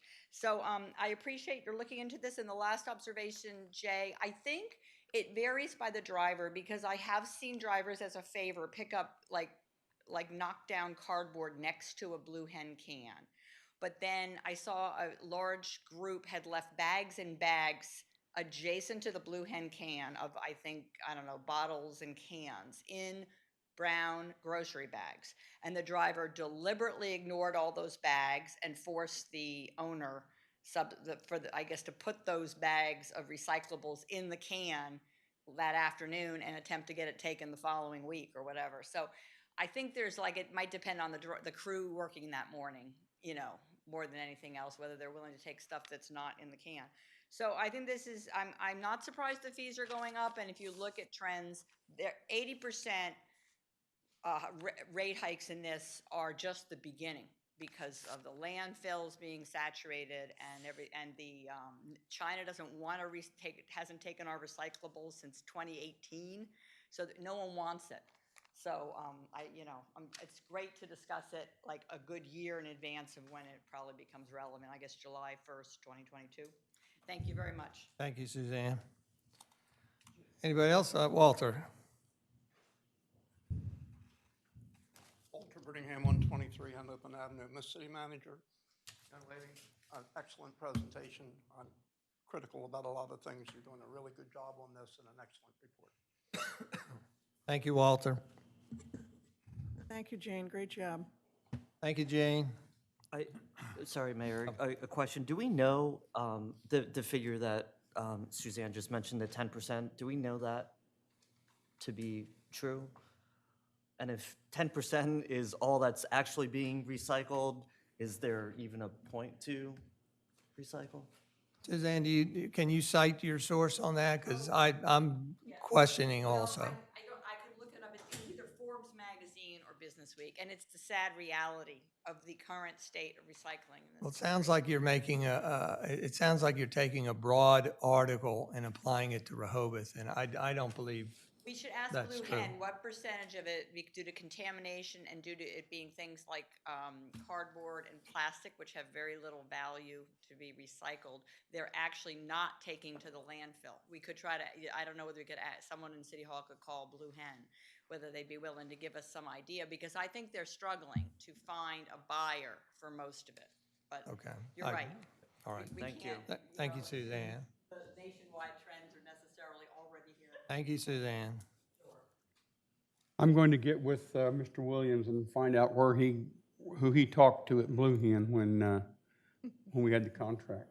Remember, we discussed that 30%. Was it 30% that they told us that they thought was going to be contaminated, or we went over the 30%? I can't remember those numbers. I'm not sure either, Commissioner. You can research that on the side if Bet I you will. would. Let us know. Thank you very I'll find out much. how much that guy cost to jump out of that truck and pick up boxes. And Suzanne, that was my next door neighbor you were talking about. Boxes and cans Anything scattered else? everywhere. Anything else? If not, we're going to move on. The next item of new business is present and discuss requests for 2 proposals and related responses to the new Grove Park Canal Dock utilization for a water taxi service and a kayak service. Sharon? Thank you, Mayor. As you're aware, we solicited proposals for both non-motorized water services and motorized water services.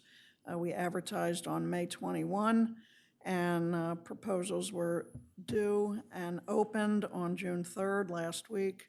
You're scheduled to vote on a awarding of a contract at your voting meeting on June 18th. Again, a lot of preparation work went into this. Liz Lingo, Evan Miller, and certainly Director of Public Works. So Liz, I think you're slated, or Evan, to discuss these proposals. Commissioners have them. I believe they've reviewed them. Any questions that the commissioners would have, we would certainly respond back to you. but we had one proposal received for motorized and 2 for non-motorized for the kayaks. Hi, apologies, we don't have a beautiful PowerPoint presentation like Jean Lee, but we opened these pretty recently and just reviewed them at the end of day Friday and barely got everything to Ann on time, probably past when she likes it. So, but I'm assuming everybody's had the chance to review them. I know they were, the water taxi in particular was pretty long due to all his safety requirements, inspections, insurance, which we can see are pretty thorough. So I don't know if we want to start with one. If you want to refer to any of those pages, Max can put it online there. Okay. You know, there's support documents embedded in the agenda, and if you choose to refer to any particular page, then you have that ability to do that. Thank you. Okay. Yeah, do we want to start with the water taxi, since it's the only Yeah. one we received? Yep. Let's see. There it is. All right, so we can see it was submitted by Captain David Green, who is the owner and operator, and then his wife, Michelle Green, who runs basically their dispatch. Like I said, this was a very, very long one. We can see they've been in operation for almost 10 years. They're based out of Anglers Marina in Lewis, and they also utilize the ferry terminal and sometimes the rudder dock in Dewey. So they have a few different captains. They're all U.S. Coast Guard master captains. And then all their deckhands, I think everybody is certified in first aid and CPR. Some of the deckhands, you can see one of them is their naturalist eco tour guide. Let's see. One big thing to mention, since our dock itself, the ramp and all that going down to it is ADA compliant, as well as the 2 boats that Captain Green have. They're both ADA compliant as well, but the missing piece is the portion to get from the dock onto the boat. So it's kind of that no man's land of who's responsible. Dave has generously stated that he will be purchasing that. He believes he wants to check with a couple of different experts to make sure he's getting exactly the right thing, but he suspects it'll cost around $2,000. So for this season, he would have the water taxi, eco tours, charters, and the evening cruise. Okay, he has 2 boats, Discovery and Escape, which are I think both the same, 54 feet and seat around 70 to 80 people. Okay. There's a long, long thing about his procedures, so I don't know. Let's scroll down to the end. He basically, for the fees, we have to keep in mind that this is a late start this year, that marketing and planning would have really all begun in the winter. So he is getting a late start. And I think anytime you get a late start in anything, it's a little bit more risky, and this is new in general. I think he has an idea of how well he'll do, and he's already had several inquiries for charters, so that is good news for us. But it still is a risk for him. So this first year, he proposed to pay a fee of $500, and then the next year, I believe it was $800. There it is. And his one, if you can see the fees down at the bottom, it's kind of small, but it was $500 for 2021 and $800 for 2022. So I don't know if anybody has any questions. We want to discuss this. And Liz, Dave has some rigid guidelines himself from the U.S. Coast Guard that he adheres to. Is that right? Yes, he is a certified vessel. So from the way he explained it, and hopefully I'm correctly paraphrasing this, anytime you carry more than 6 passengers for money, you have really strict safety, inspections, protocols, insurance requirements, and all of that. So they're all pretty well trained in that. And they also have, forget the name of the company, but basically a company on call if there's a breakdown or an issue, there's a towing company that comes out to get them. Just like if you had a private boat. I think it's like USA Boats. This is the commercial version. So they're prepared for everything that ever could or will happen in the worst case scenario. And he also submitted the required documentation that we requested, certificate of insurance, the other items that were. Yes, everything that was in the request for proposal was submitted by Cape Water Tours and Taxi. He's obviously very experienced, you know, and is a pro with this. I have a couple of questions. First of all, I noticed in his proposal, and this is quite expected, it says it's imperative that the Grove Park dock is unoccupied and available during the times that he would want to use it. And I understand that because they have a schedule to meet or whatever. But he alludes to, you mentioned that they may have more charters, they may add to the schedule. How is that covered on a contractual basis? I mean, does his 500 cover whatever he wants to do for the entire season? And keep in mind, this is just his proposal. Yeah. So, okay. But yeah, it would cover everything. Okay. So if he wanted to run a fireworks to Dewey or to Lewis or whatever it may be, if he had a private charter request 5 days a week, which All that would be covered for the same fee, essentially. in this proposal, But yes. does that also mean that the available spot, the reserved spot for him would be there 24/7 as a reserved spot? So how we discussed it initially, because the services will be limited, and hopefully over time, because this is an asset to our community, so we want it to be utilized. Right. We want him to be there more and to run more water taxi and evening cruise and charters.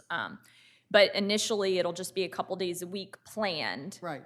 And then whatever the scheduled charters were, essentially having a sandwich board sign put out when he has it. So if it's reserved every Tuesday and Saturday for the planned stuff, that can be permanent signage.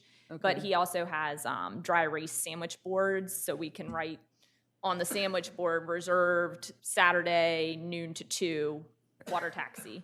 And I think more people will pay attention to that sandwich board than a sign posted on one of the pilings. I myself would probably see that before a small sign posted amongst however other many regulatory ones we have there. Because the communication would have to be not only on the water, but also up above, right? Because you don't want people coming down the stairs and the ramps during that time when he says he wants it totally unoccupied. Do you mean the whole, he wants the, well, the sign is more for the slip. Yeah, the communication, though, would need to be on the water level and on the land level above. I'm not quite sure I understand what you mean by the land level. Proposing 2 signboards, or Yeah. sandwich boards, basically, so the people above know. And then, Yeah, in other water words, they're not taxi walking all the pickup, way down. 2, 4, and 6 or whatever, yeah. Well, that brings up the question, when he has the space, when he's docked, who else can fit there? How many, is there still one other slip, or is the size of his boat such that he takes up both slips? Depends on the size of the other boat. Do we remember how long the dock is? Dock is 65? 60. Yeah, so when he's there, Then nobody else can come, whether you're it'll be pretty much, and then we have to think we'll have kayaks. Right, Right? that's what I'm saying, because you would also have the kayak business being operated at the same time, and that brings up Dick's point about if somebody's at the top and before they even know that they can't go down, because it's. Well, I mean, it depends on where they're going down to, right? If they're just launching a kayak, it's not a problem. It would be more if another boat was trying to dock at the same time. And this would still, still for public use, are we allowing people to dock there for a period of time? Yes, I believe that was all codified. They have the 30-minute transient docking. So that would be prohibited during the time that water taxi is arriving, departing? That spot would be blocked off. So if you had a smaller boat, you might be okay. The dock is 60 foot long, and his boats are each 54 feet long. I don't think the whole boat has to line up 100% with the dock either. I'm just thinking myself in like a 20-foot boat, you don't have to line, you just have to have 2/3 of the boat. And I mean, that's a number we can confirm with him because he has to pay attention to the tides too, because as we know, it does get very shallow there. But, and I guess that's the thought also is if we are awarding a kayak paddleboard concession also, just who is responsible for working out the spaces and timing, and if one of the proposals is, you know, sunrise, or 9 a.m., 8 a.m. until half an hour after sunset. So just, is there anybody to oversee that, or is it gentleman's agreement, or do we? Well, and that is part of the reason we wanted to have selected vendors, because it's very easy to say for the city manager, me, Kevin, Evan, Captain Dave, and whoever gets the kayak contract to sit together and discuss those things and hammer out those little details that we just won't even know what they are until we really get going, right? Because it's not established. And all those small little tweaks and communication, if we had 5 kayak companies operating out of there, who would ever know? So this way we have some way to control everything. And Dave is very amenable to anything that, you know, we've had conversations with him and regarding like the ADA platform and all that. So whatever we need to do, I get the impression that he'd be very willing to work with us. And any other partners, that was part of the RFP, where they have to, you can see all the different groups he's worked with. So that was important to us, that we have, in both of the proposals, both of our partners are willing to work with not just the city, but anybody else who came to them. So if the museum says we want to do a historical narrated tour, that they're willing to work with them, or the chamber, or whoever. And it's obvious they have he has the experience, and moving on to the non-motorized, 2 our proposals that we received. One has more experience than the other. There was a very good proposal submitted for the business plan for the individual who lacks experience, but, you know, again, the proposal was very good, presented. Their fee was a little higher than the fee that Quest, and I did speak to the owner of Quest yesterday, because his fee was not in there, so he did say that he would submit $2,000 to the city and then start in July. He was traveling, and he neglected to put that information in there. You said 2,000. 2,000.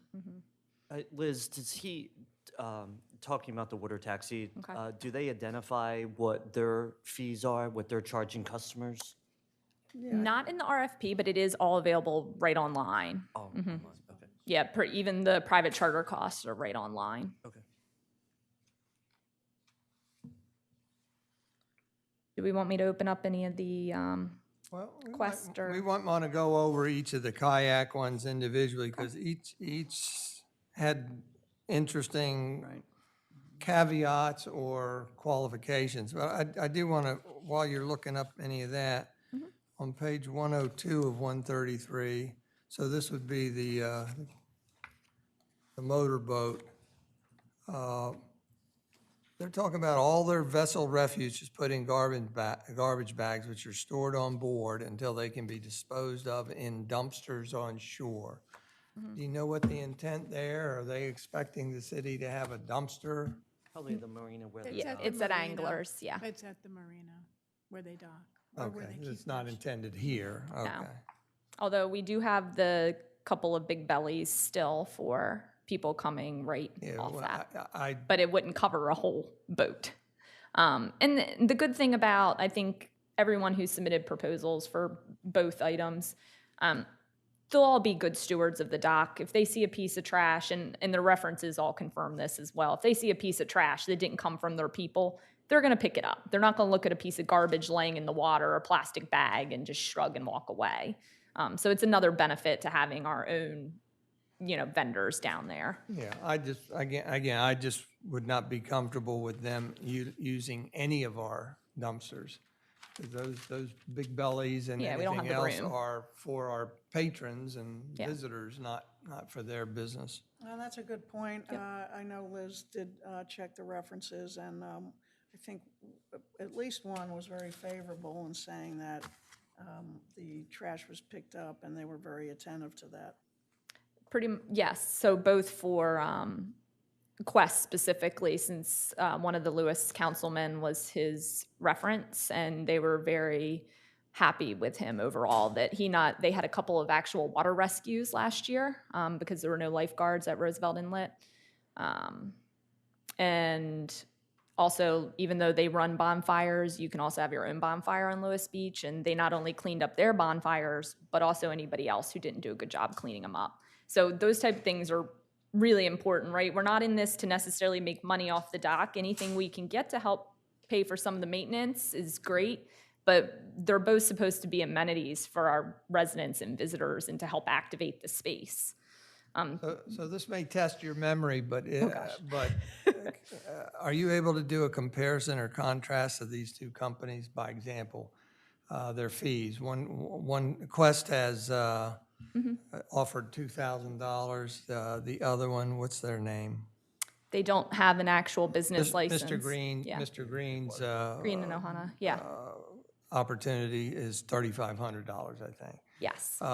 Quest, if I recall correctly, wanted a kayak launch installed. Well, I think everybody wants a kayak launch installed. Well, I mean, is that a deal killer? I mean, No. is that? It was just part of the reason that the fee is maybe a little lower than we had hoped, because the manual labor to transport those kayaks up and down all day, in the morning and in the evening adds to their cost, right? And probably, I think it'll add to our costs overall, because the more, just like anything you move around in your house, you start moving furniture, you ding a wall. Or you ding the piece of furniture, right? So I imagine there'll be more wear and tear to their kayaks, moving them up and down all the time. Yeah, Go ahead. Sort of following along on that question with that is moving the kayaks up and down, whether you have a chute or not, they're bringing them in on trailer, I would imagine? That was Quest's, yes, that's what Quest would do. Has there been any discussion of where they park it or where they leave the trailer or? So one of Quest's caveats, we had dictated one reserved space for the kayaks, not for the water taxi. I believe, right? Not for the water taxi? Yeah, just the kayaks.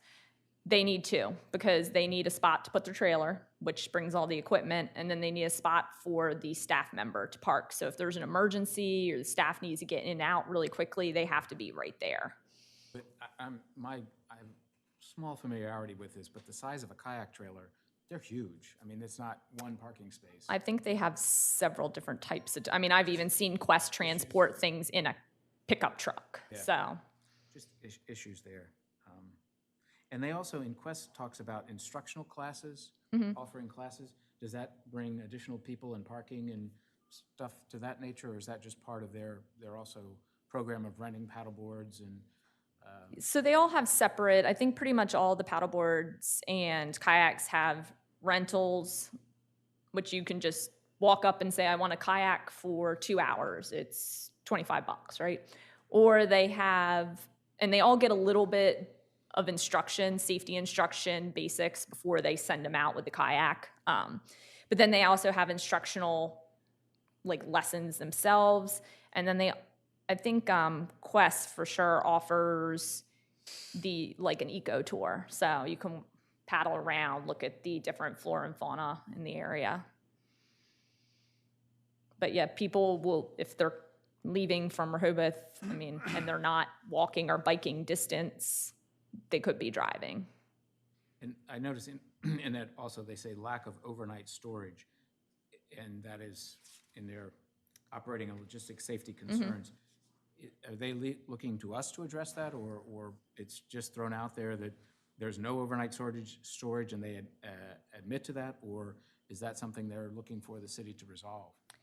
I think they're taking it as is, that there is no storage, just like there is no kayak chute, and that's all reflected in their proposal. It just is more difficult for them. Yeah, and that was confusing because elsewhere in here it says they have an arrangement with the Canal Side Inn for overnight storage. So they do have an arrangement very close by.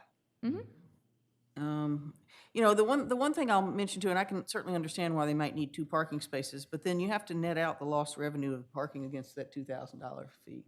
So we really aren't getting 2,000 because we're losing revenue on a parking space. Possibly, yeah. I don't know how much those parking spaces will generate. Don't and know, how I- many I we've have to- already actually allocated to other Yeah, but- people and places. But if you've allocated them to the museum or to the chamber, you're not also allocating those, so you're doing 2 additional ones. Yeah. For the, right, so. Yeah. Yep. If I can go back, I think there was a question or thought on the $500 or $800 from the water taxi tour.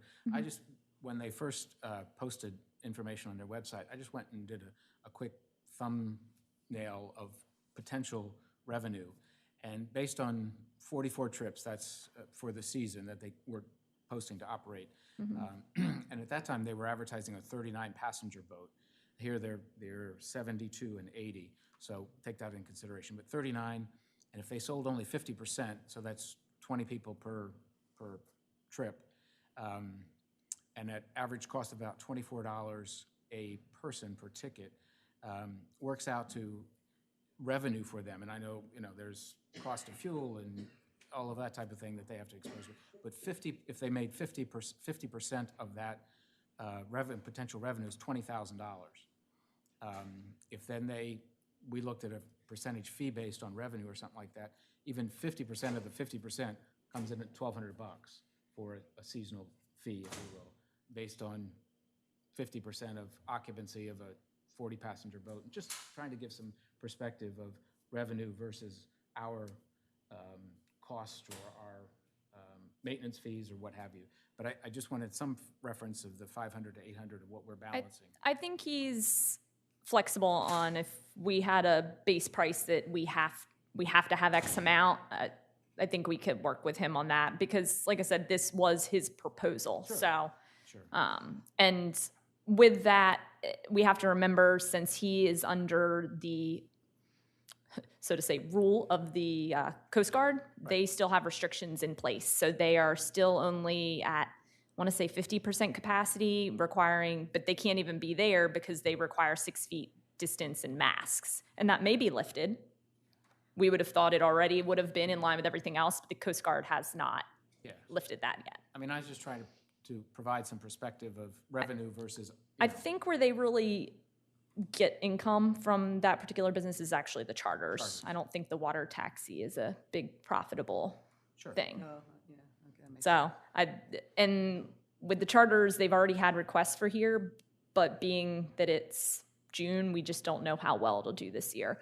So it might be the type of thing where we leave next year's fee if we want to try and do a percentage or a flat rate up for negotiation. Or a combination of flat rate then plus the percentage. Yep.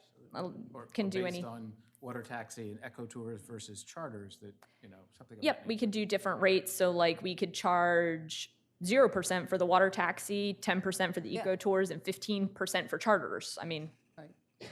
so we could certainly look into that.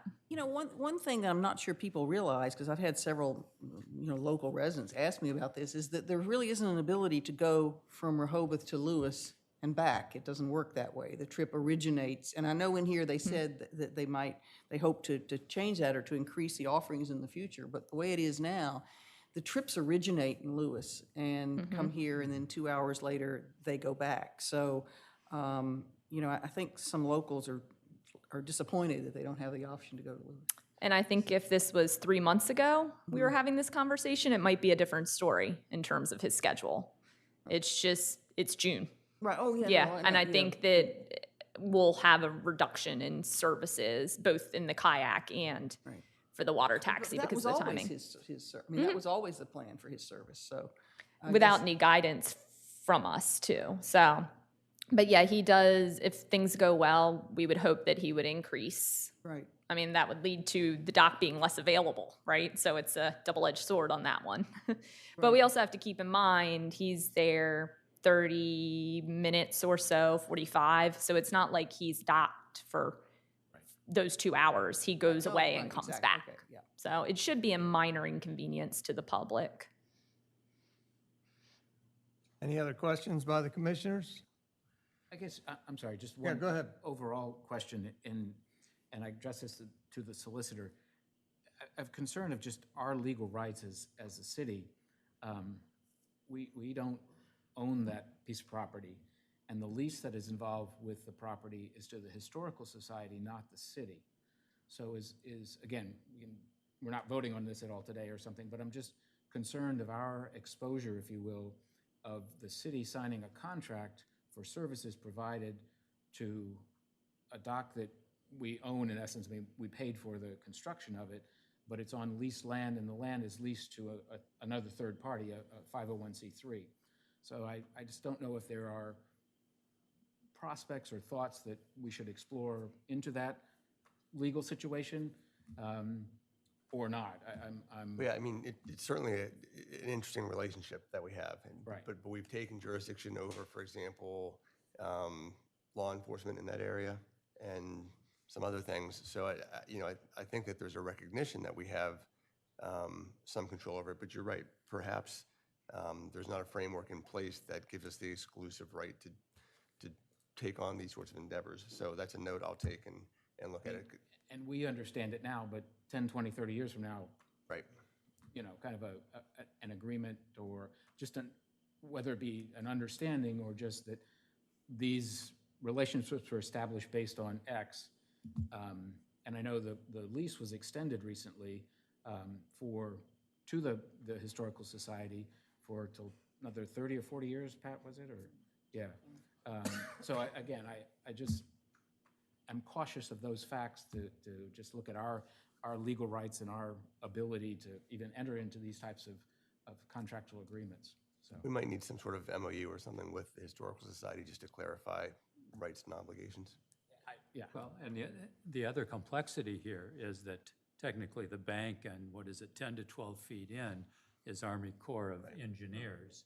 And I live on the canal just down the block from there, and I sign an agreement, a formal agreement with the Army Corps of Engineers every 5 years just to be able to do kind of routine maintenance. And it tells me what I can do and what I can't do on that bank.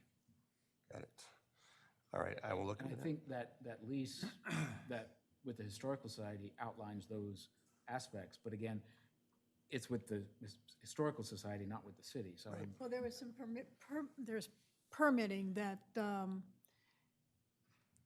with the Army Corps of Engineers. So when this dock was built, the Army Corps of Engineers, they went through a lot of permitting involved, and so they signed off on all of that. That's what I So want. that's- I wanted to see that. I think that's probably where it would have yeah, occurred. but Yeah, I understand that, but the permits actually are for the construction of the dock. It doesn't mention anything about operational of the dock or, contractual services or making money. I think the way the language in those agreements reads is for the public access and public enjoyment and that type of thing. So again, I'm sure we can work through this, but I just don't want to kind of get caught after the fact without kind of having an understanding of moving forward on this. Well, I also wonder if there was an MOU. I mean, the Historical Society it seemed to me to be liable right now if the lease is in their name. So I don't know how if an MOU would be able to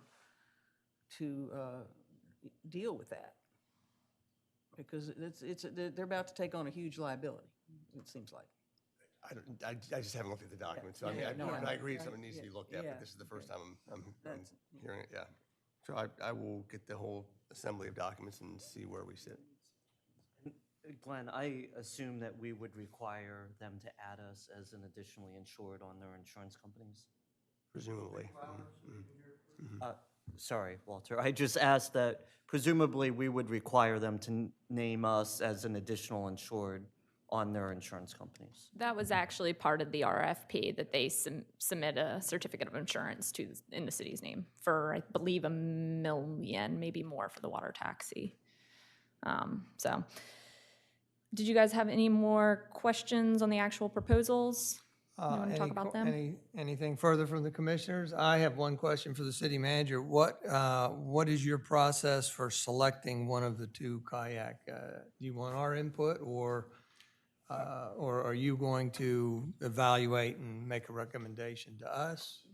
We will do that. We will evaluate and make a recommendation for your voting meeting on June 18th. Okay, so there's an expectation we'll be presented that information. We will actually vote to select each vendor at that time. Correct. Okay. Very good. With that, I want to go to the members of the public. Anybody want to talk about specifically about the RFPs received for boat service, if you will, on the canal? Walter Birmingham, 123 Hanopen Avenue. I've spoken around to different people, and I can substantially appreciate the work that I realize that has gone into this. Commissioner Gossett, I appreciate you bringing back up the item that we talked about the lease with the museum, that under a different administration, and they blew us off, that it didn't matter. It comes back up now, and it should have been solved back then, and it should not be a condition of picking up part of the lease. We should ask the Corps of Engineers, since we own the structure and everything else there, about having it transferred to the city of Rehoboth, because it's our building that's there. Just a few things that have come up this morning in the process. Depth, draft, how deep it is there. I don't know what the draft is of vehicles. It was quite some presentations, a lot of it trash, boilerplate, et cetera. But who is responsible for maintaining the draft at the Canal Dock, I think, is something that needs to be addressed. I say to you all, I said to the mayor earlier and to the rest of the people in the room, just about nobody has been allowed to go down to the dock to really know what it looks like. We don't have a picture of it. We heard brought into it paddle boards, which I've never heard at a public meeting, and it's in it. I very cognizant, in cooperation with DNREC, we gave 10 or more feet around the inside of the edge of the park, and we took it out for a trail for bicycles and people to walk across.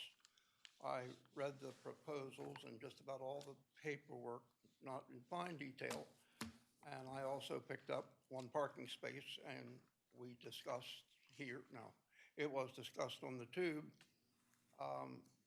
to grab all the money you can, put a parking meter in. We don't know how much it costs to put the parking meter in, and we're already down to the point that at least one vendor says they need a parking space. So most of these people pull a trailer, and you heard that discussion. I don't know what it means that they need to have a personal vehicle there for an emergency. I could understand it being a vehicle to pull the trailer, but that being the case, you have 2 parking spaces you need, and it realistically, it needs to be there. We have just recently run into a person within the city apparently gave permission from Sposato to park their trucks on Grove Street. 911 center was not notified. I don't know that the person that authorized Sposato to do the work had the authority to close the street, but took it down to 1 lane. And there needs to be some responsibility here, but they need at least 1, maybe 2 parking spaces. So I think that puts us down to what, 4 parking spaces left for the public, based on what I last remember. I heard all about renting, but I am not familiar with the view. I suppose I could go back through my camera and look at my pictures, but is there a lift or a slide or anything for moving kayaks up and down the bank from the dock to the gate? And I asked that as a question. Oh. So that means the people going up and down for maintenance, people going down to the dock. I don't know whether they're going to put a gate at the top and lock it, so that every kayak that goes up and down on the switchbacks is going to run into people. If you're going to do paddle boards, you're going to have more people there.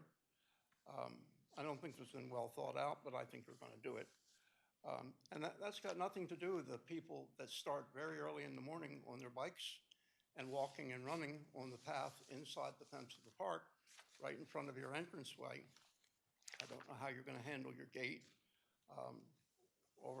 I asked the mayor about the fence, and he said, the insurance people, I said, what's the story? And he said, the insurance people said the fence wasn't enough. We'll pay for that. I'm not worried about that. It needs to be done, and it will.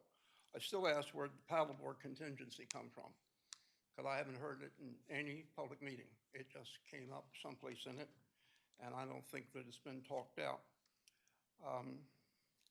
I stopped at Main Street for something completely different, having to do with the irrigation that was being put in the summer between the museum And Spazzado's people were all over, and the gentleman there said that one of the people had been in looking for a place for storage.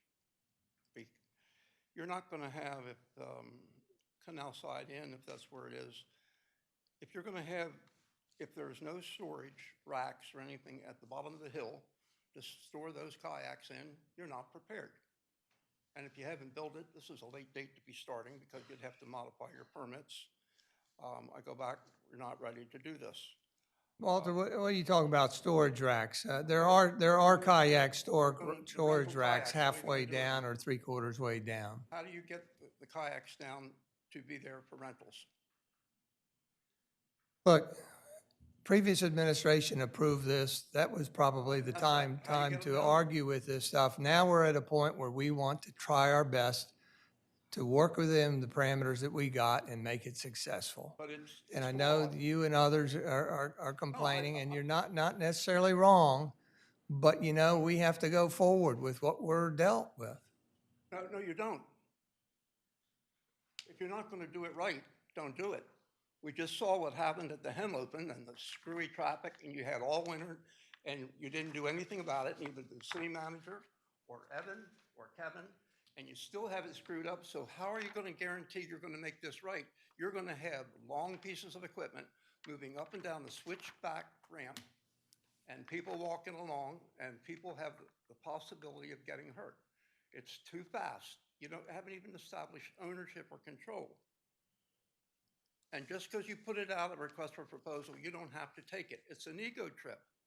You have a responsibility back to the public. And Rehoboth will never be, I wrote down here, Rehoboth will never be what it was. But it's no sense making it any worse. You're not doing yourself a favor, and we're already throwing more money at it. I'm resigned to that. But if you're going to do it professionally and do it right. If there is no place to store the kayaks at the bottom for when they're rented, so does that mean that the person down on the dock or wherever they are, they don't have a kiosk? I wrote kiosk on here. They're going to operate out of their vehicle. What do? Take a kayak and take it down the bank. And now we haven't talked at all about the people that come up in their own personal kayaks, because somewhere in the middle of all this, the public was allowed to use this, not just the commercial. And it wasn't supposed to be commercial. I'm not saying it can't have some commercial to it, but now we're talking about adding on something that's not there.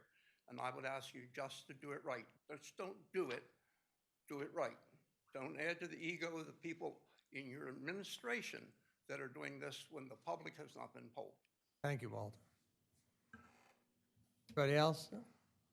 Suzanne, good? And Good, 1 Grove Street. I'm aligned with Walter on some of the things he's referenced, but I want to start by saying, as some of you who were in office in February of 2020 may remember, and some of you who weren't in office who may have watched the video that's available to the public, I, along with a few other people, tried to stop this until the LRCIA, a nonprofit, had the requisite funds. So I think, given that I call this like a sunk cost, the dock has been built, most people would want to use it. But we've gone in with an attitude. Commissioner Byrne is on the video as saying that this dock is such a gem that no cost is too high for whatever it costs. This was when the 1.3 million was known, and that the memorandum of understanding was not worth the paper, wasn't even worth the $250 we probably had to pay Mr. Mandalis to write it. But I'm here because I've requested of many of you who I think have some leverage with this nonprofit to go to them, given that they're going to be ferrying people from the Dogfish Inn on Gills Neck Road, with which Mark Carter he's a marketing person for Dogfish. My problem is that the LRCIA is a nonprofit, but their behavior has been worse than the average for-profit business. And that none of you, and I've contacted some of you a number of times, have appeared to have even made an effort to reach out to them to maybe make a good faith effort at this point, because these are dribs and drabs $3,500, $2,000. That won't even cover the $23,000 in extra fencing that I got worried about in November 2020. I'm not even a landscape artist. I looked at the dock. We raised 4 children, and I said, oh my God, a toddler could just wander around the gates. And so we let a contractor do a substandard job, and now taxpayers are paying $23,000 to redress that. So I would hope that some of you would feel obligated now to talk to LRCIA. And in order to not make this worse than it is, because the maintenance, the annual maintenance of this dock, including if these kayaks on these hairpin turns are damaging some of the material with it on this dock that will need to be repaired, we at least need the LRCIA to fund annual maintenance and repairs for this dock. So I hope that down the road, some of you will worry about that, and to depend on these boat captains to do the right thing and always dump their in a dumpster in Angola Bay. In what world? First of all, the passengers coming off the boat are going to use the refuse bins in Grove Park. That's on our streets department. So I think I know that it literally is water over the dam, a lot of it at this point, but it's time to be responsible, both the board here and the LRCIA, which, as I've said, to my chagrin and disappointment, but basically what I and other people said in February 2020 predicted, they really at this point were given the wrong incentives by this board, by the board at the time. I know that Commissioner Gay either abstained or voted against, thank goodness, but she was, I think, the sole dissenting vote. And I think it just sets a terrible precedent. This whole boondoggle with this dock has been one of the worst cases of governance I don't know, any of us in the city have certainly seen in the last 4 or 5 years. So I hope some of you will feel impelled to call Mark Carter and to think about getting some agreement from him to maybe 10,000 this summer before that dock opens, because I don't know how difficult it is getting the materials and labor to put in that $23,000 fence that we taxpayers are now paying for. That may take weeks in the tight labor market we're faced with right now. But does anyone actually know, Mayor Mills, whether we'll be opening that dock in your view, like when that fence will be constructed? I can answer that. They're actually installing the fence right now. Okay, because last Friday they were not working there, so it must have started this morning. They had Thursday and Friday were rain days for them. Okay. So they started last week and then are supposed to finish this week. I apologize. I did not see any evidence because they had the temporary fence on there over the weekend. Assuming no more rain, I put caveat on that, assuming no more rain days, they're supposed to be done by Friday, if not earlier. Okay, so you are looking at Suzanne, opening. do you have anything specific to say about our topic? Our topic is the RFPs. Okay, the RFPs, I view these as dribs and drabs, $2,000, $3,500. They're not even of anywhere close to the magnitude of the funding you all should start to think about coming up with. That's what I'm saying. So these people will probably do more than $2,000 worth of damage and maintenance necessary for that dock than the $2,000 they're proposing transferring to the city as a licensing fee or rental fee. So I think these proposals are actually a joke in many ways, and the price they have to pay should come up because of the maintenance and damages and possibly additional insurance. I know that we've been told it will be covered by the city's umbrella policy, but if there are accidents, say kayaks being turned around 180 degrees and hitting someone in the head, our insurance costs will be higher than just covered under our existing policy. Thank you, very much. Suzanne. Thank you. I think we're ready to conclude this discussion for this point, but I don't know if you want to go there in terms of the fees. The Cape Water Taxi offered $500, and I recall some of the discussion earlier was that if we use the business license, then it would be $800 or $1,000. So is there any interest in pursuing minimum fees? Sounds like not. Well, my thought is this is an experiment on both sides. And I think if we do decide to enter into a contract with either vendor, that it should be a single-year contract without any real stipulations for future years monetarily. It may be a bust for them, it may be a bust for us. We have this investment in the dock that we need to maintain no matter who uses it.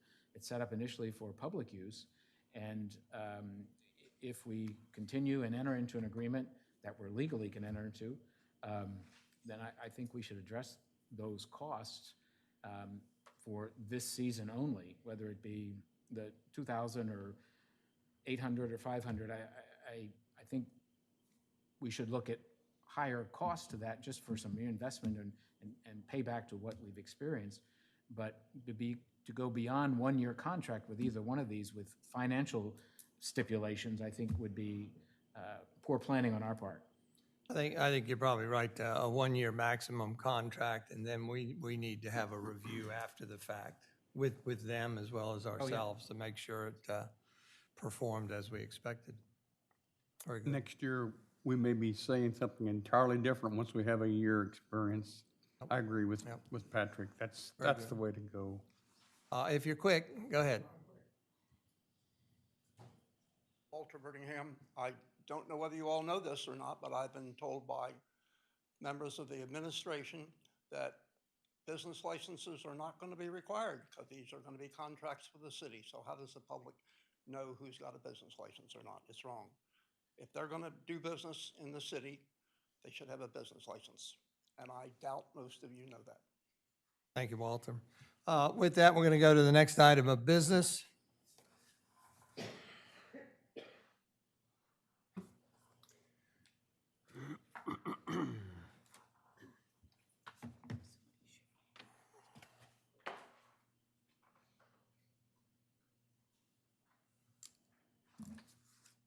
And if you could bring that up on the screen as close, as tight as you can, I'd appreciate it. Next item of business is presenting a proclamation. I'm very proud and pleased to be here today to present a proclamation by the mayor of the city of Rehoboth Beach, Delaware, declaring June 2021 as lesbian, gay, bisexual, transgender, queer, and questioning LGBTQ Pride Month.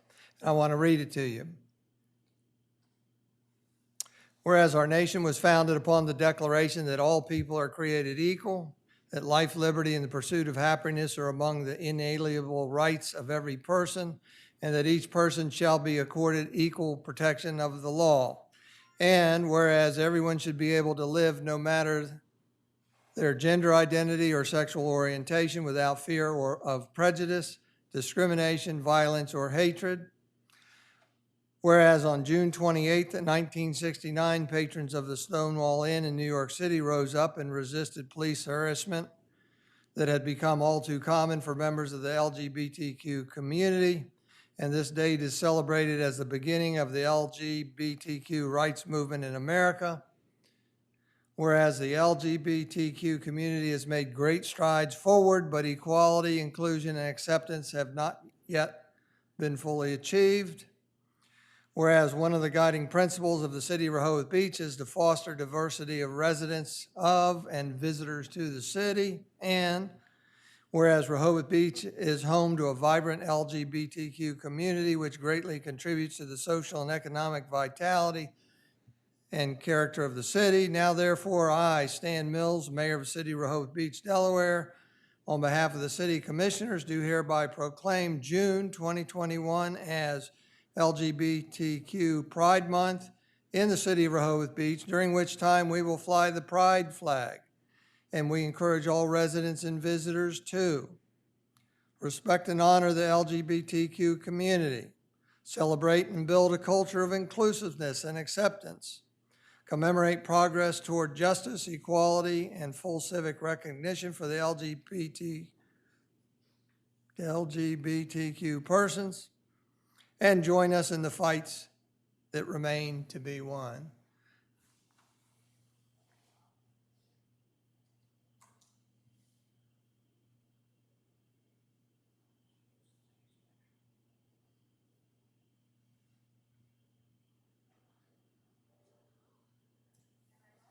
proud to sign that on behalf of the mayor and commissioners.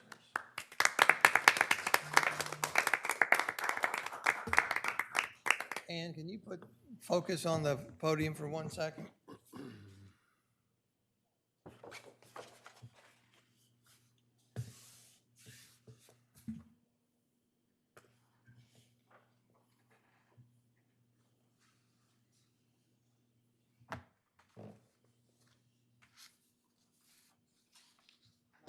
That's all right.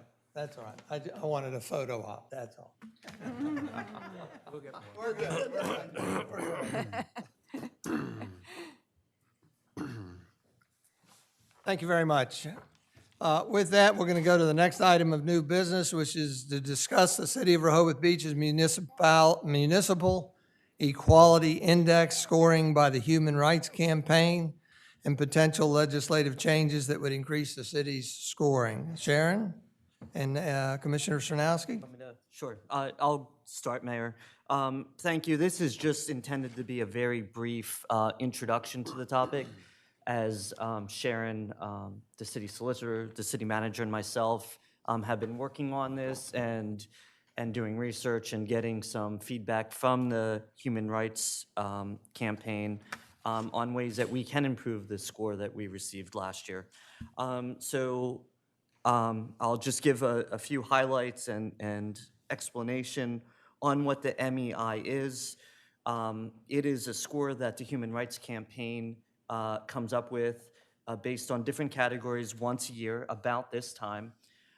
They will look at publicly available information from our city, policies, procedures, our ordinances, and take that information, put it into their scorecard, and then send it to the city to review and have a cure period to provide more information and make any changes that would reflect that. And I just want to point out that what we can control is the municipal aspect of this. They also look at the state and the county. We obviously can't control those aspects of it. So what we are able to control is the municipal aspect of it, which is, 1/3 in some cases. So there's a few categories. One is non-discrimination laws, and that focuses around employment, housing, public accommodations. There's some pretty standardized language that is used nationally that we could implement to make us, the state already has those policies in place. If we were to adopt some of those, we would get credit here in the city. Also, they've got some additional score factors that would help. And one of those is any single-use occupancy within municipal buildings would be gender neutral. Instead of saying they're either male or female, they would just be gender neutral facilities. That's an administrative thing that Sharon and I have talked about. The second category is the municipality as the employer. How friendly and what equality measures we as the City of Rehoboth Beach as an employer have. Non-discrimination, employment practices, gender inclusive healthcare benefits, the city's non-discrimination ordinance with city contractors, having an inclusive workplace. These are some of the categories. We meet some of these, some of them we haven't, and we're looking, like I said, we're looking at specific policy changes, ordinance changes, or just administrative practices that would help in those areas. The third is the services that we provide as a municipality.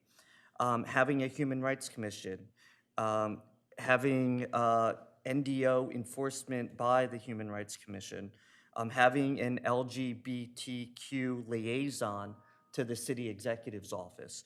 As an example of that, we could have the director of communications be specifically labeled as a LGBTQ liaison if anyone in our community has concerns or issues related to that.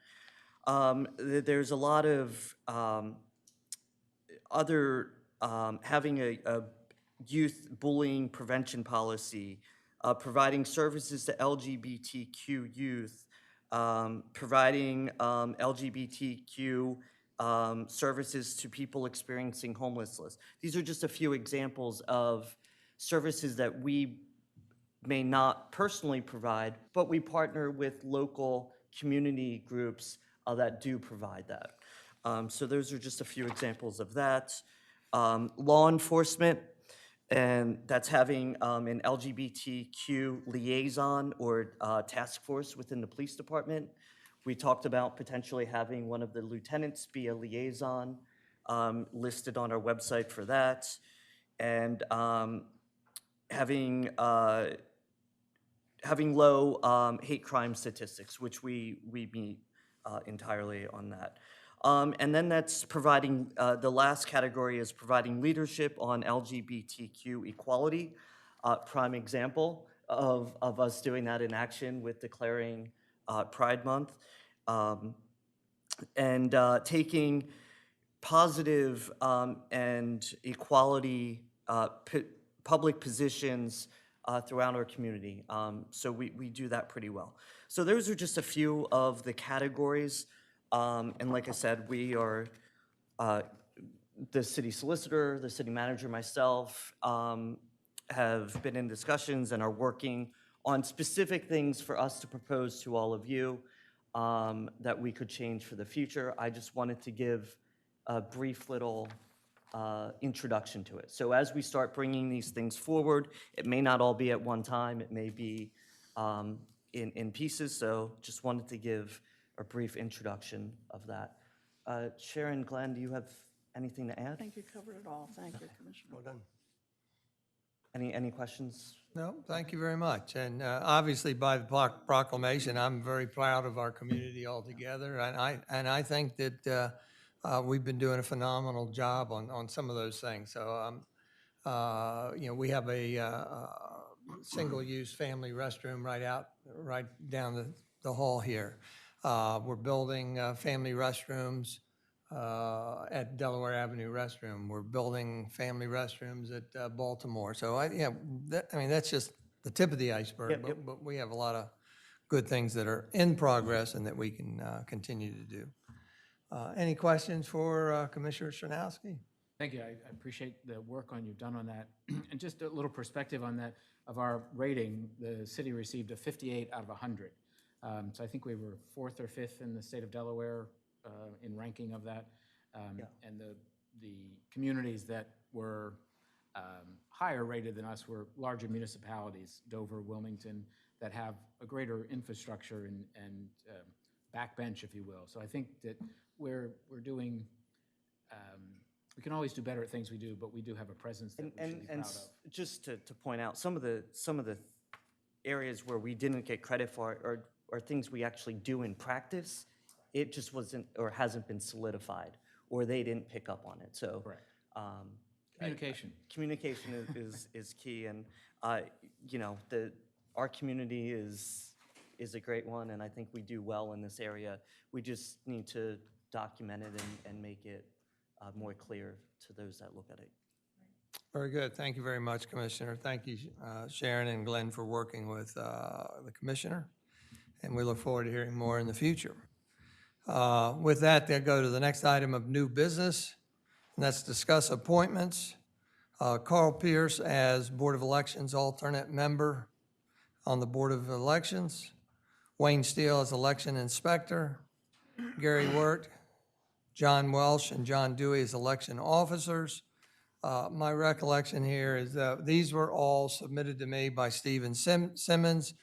His title is, I guess, he's the top person in the Board of Elections, right? And he made these recommendations, which I just accepted and put on the agenda. I do not know anything about some of these people. I know John Dewey from having attended Beach and Boardwalk committees. I know Wayne Steele because he's been election inspector forever. And Gary Wirt, I will bring to your attention that of the election officers, the 3 listed there, the election officers mean they are the ones monitoring the machines, right? So that as you get in line, they pull you forward and direct you to the proper machine and tell you how to use it. So we'll let you know that I found after the fact that Gary Wirt and John Dewey are partners. They live in the same household. In the past, Wayne Steele and Bunny Steele have both served at elections at the same time. They're both from the same household. I wanted to put that out so that if anybody had objections, the last thing in the world I want is any questioning during this election coming up. So if anybody has a concern with Gary Wirt and John Dewey from the same household, we need to clarify that before we vote both of them in. Do you have any say-so on? Well, the mayor did ask me about this when he learned of it late last week, and there's no legal impediment to 2 people from the same household serving as elections officers. So it would only be a matter of if you think there's an appearance of some sort of an impropriety, but I don't see that we've done it in the past, and so from a legal perspective, I see no impediments. Anybody have objections? Now's the time to speak up. I mean, we'll put this on for a vote at our June regular meeting, but I'd rather know in advance if we need to seek an alternative. I apologize, I'm trying to remember, I think about probably a little over a year ago, we made changes to requirements for board and committee members. At that time, did we ever discuss having people from the same household be on a committee or board together? No, I don't believe so. Coming up. Okay, I just want to be sure that No, it wasn't discussed then. We haven't addressed.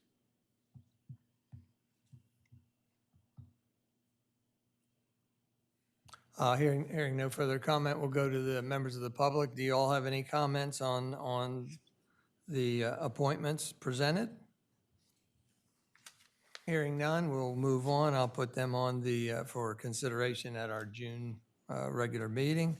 With that, we'll go to commissioner announcements or comments. Does anybody have anything? Hearing none, review future meeting dates. The Wilmington-Baltimore Task Force meeting number 6 or 7, I think, is this Wednesday, June 9th at 9 a.m. The next meeting for the Board of Commissioners is the regular meeting Friday, June 18th. And are there any further comments on meeting content or dates? Anything else? Well, for the July workshop, were you going to talk about that today? The fact that it Yes. falls on a holiday, but it's been. Yeah, July 5th is a Monday. That would be our normal workshop meeting in July. But it's also a holiday. So we would either want to conduct our workshop meeting the previous Friday or the Tuesday, July 6th. Is there a preference? Friday, for me. Friday for me as well. I think I didn't realize that was an option. That's good to have that. Conflict on the calendar is that the Environment Committee is currently scheduled to meet at 11 a.m. On Friday, yeah. Friday, July 2. Meet at 9, right? Would you be able to move them to 1 or 2, you think? You think so? Well, So we would like, if we do it, what is that date? July 2nd? July 2nd. The preference would be to continue with our 9 a.m. meeting schedule. And then not knowing the deadline, it may be a fairly busy meeting, frankly. And so I would, if you could go to at least 1 or 2. Yeah, so just a nod from Ann, if that would work on the city calendar and for the staff. And July Move 2nd. Environment Committee to 2 p.m. on July 2, because that is going into a holiday weekend as well. Yeah, that's fine. Okay, thank you. Just another point of information, that Monday, or Thursday, July 1st, Is that our clear space hearing date? No, it was the backup date. 30th. Hearing's the 30th. 30th. So if it's the overflow date, if we have to have it. Okay. Yeah. But we're still holding that for Yeah, we backup. are holding it. Right. Yeah. That's the third. So we do Oh, have several oh. meetings that week, but. That's the first. Okay, so we put Friday, Friday, July 2nd, 9 a.m. would be our workshop meeting. And want to thank Dick for rescheduling his meeting to 2 o'clock. Okay, very good. With that, there's no other business. This meeting is adjourned at. Well, citizen comment is fine. It's for things that are not on the agenda.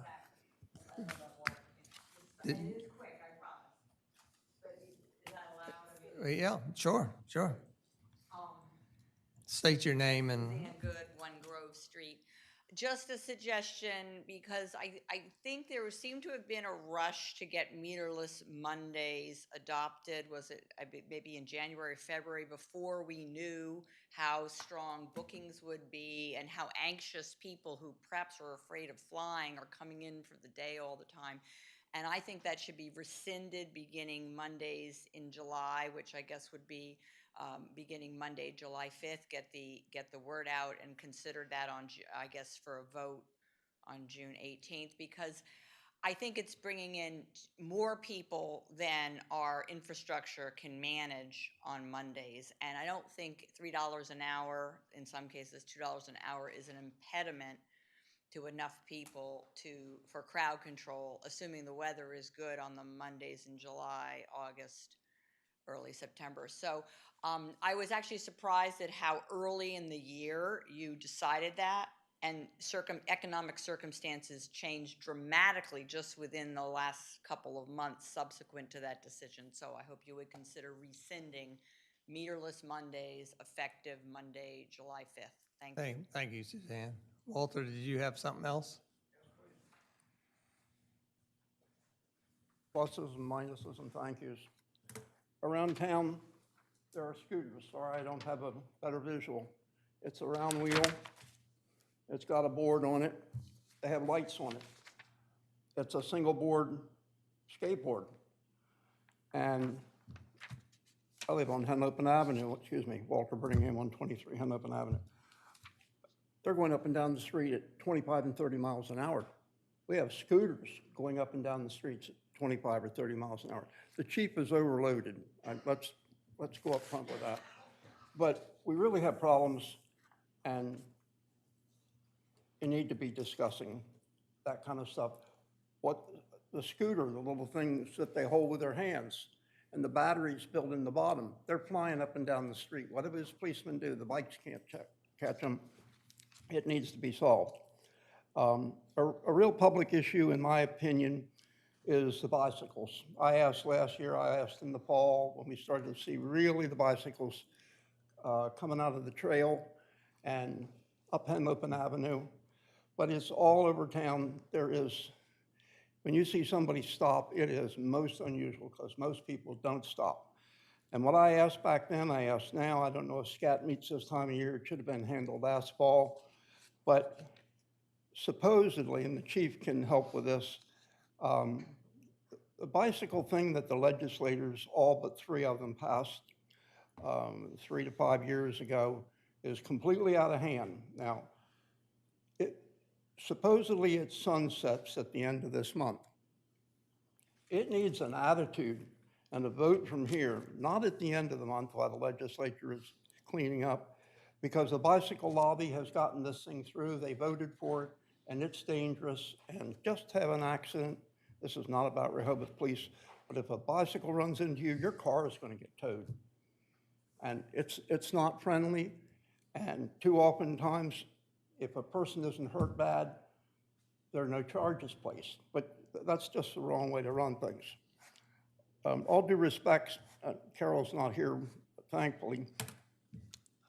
But last year in the pleadings, you need to get the calendar straightened out so things can go to publication. So we put out the city put out 3 beautiful pieces of correspondence. a fold-open map, and that's the same map that's on the great big map. It is very nicely done. Item 3 on the rules is bicycles or cars, or excuse me, are required to obey all the rules, and they are a car, and we don't enforce it. There's not enough policemen. We're not going to go into the past where they don't respond, but we don't apparently have the little rules thing that at the time that you had a couple years ago, I don't know what the policemen are passing out now, but it was a little folder out like that had the rules of the city of Rehoboth. It wasn't a big expensive map, and the policemen, unless they're doing it, ought to get this back. It can be produced in the city, or if you don't have the people to do it. But what do the policemen pass out? Because these kids, they don't appreciate any of this. They just thumb their nose at you and go on. And it needs to have, so to speak, the force of law. Changing subjects.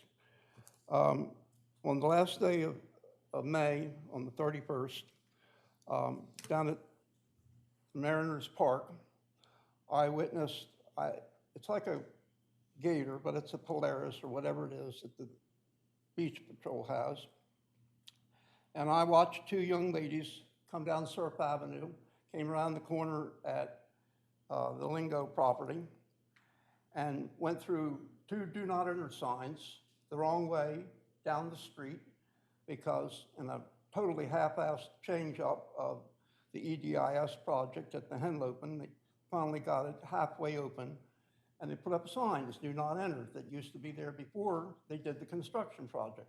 So they ride down the street the wrong way, like probably 10% of the other people, because they don't know what a do not enter sign is. But that's not what was bad. They turned up between where the dumpster container is parked perpendicular to the building, and they found their way through and went down through the best day of that weekend, the 31st, Monday, after all the rain. And they went down the boardwalk the wrong way. And it's wrong. And when I went down, I went on around just like everybody else should have done. And I went to the guard shack, and I wasn't very nice. I was really at you. Oh, well, the city manager said you didn't have to worry about it, that we could do that. And the mayor said, well, that was Greg Parise, and that was a long time ago, and our community is not what it used to be, and it needs to stop. It's dangerous. Beforehand, it started out and was dangerous then. They were on a bicycle carrying the rescue tube and all the rest of the stuff that they had to carry with them, and 2 of them would do it. And now they're doing it with a vehicle that's bigger than a Jeep practically, and it just needs to stop. A separate subject I would like to make comment to is 5G. You've got a few more minutes. Are you keeping an eye? I've waited months. with I no don't care, opportunity to Walter. speak. If you Okay, I'm treat me almost like done. that, I'm going to eject you from the Help me. meeting. I've given you plenty of time. I'm asking you to please I'll keep it short. consider our time.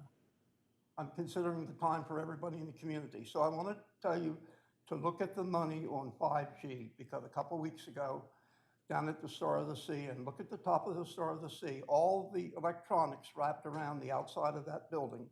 And I wonder what it costs to have that crane there for the day, all day long, putting that up.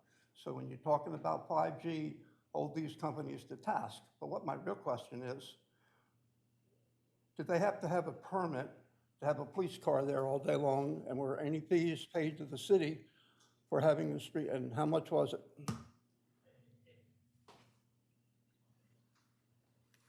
May we have an answer to that?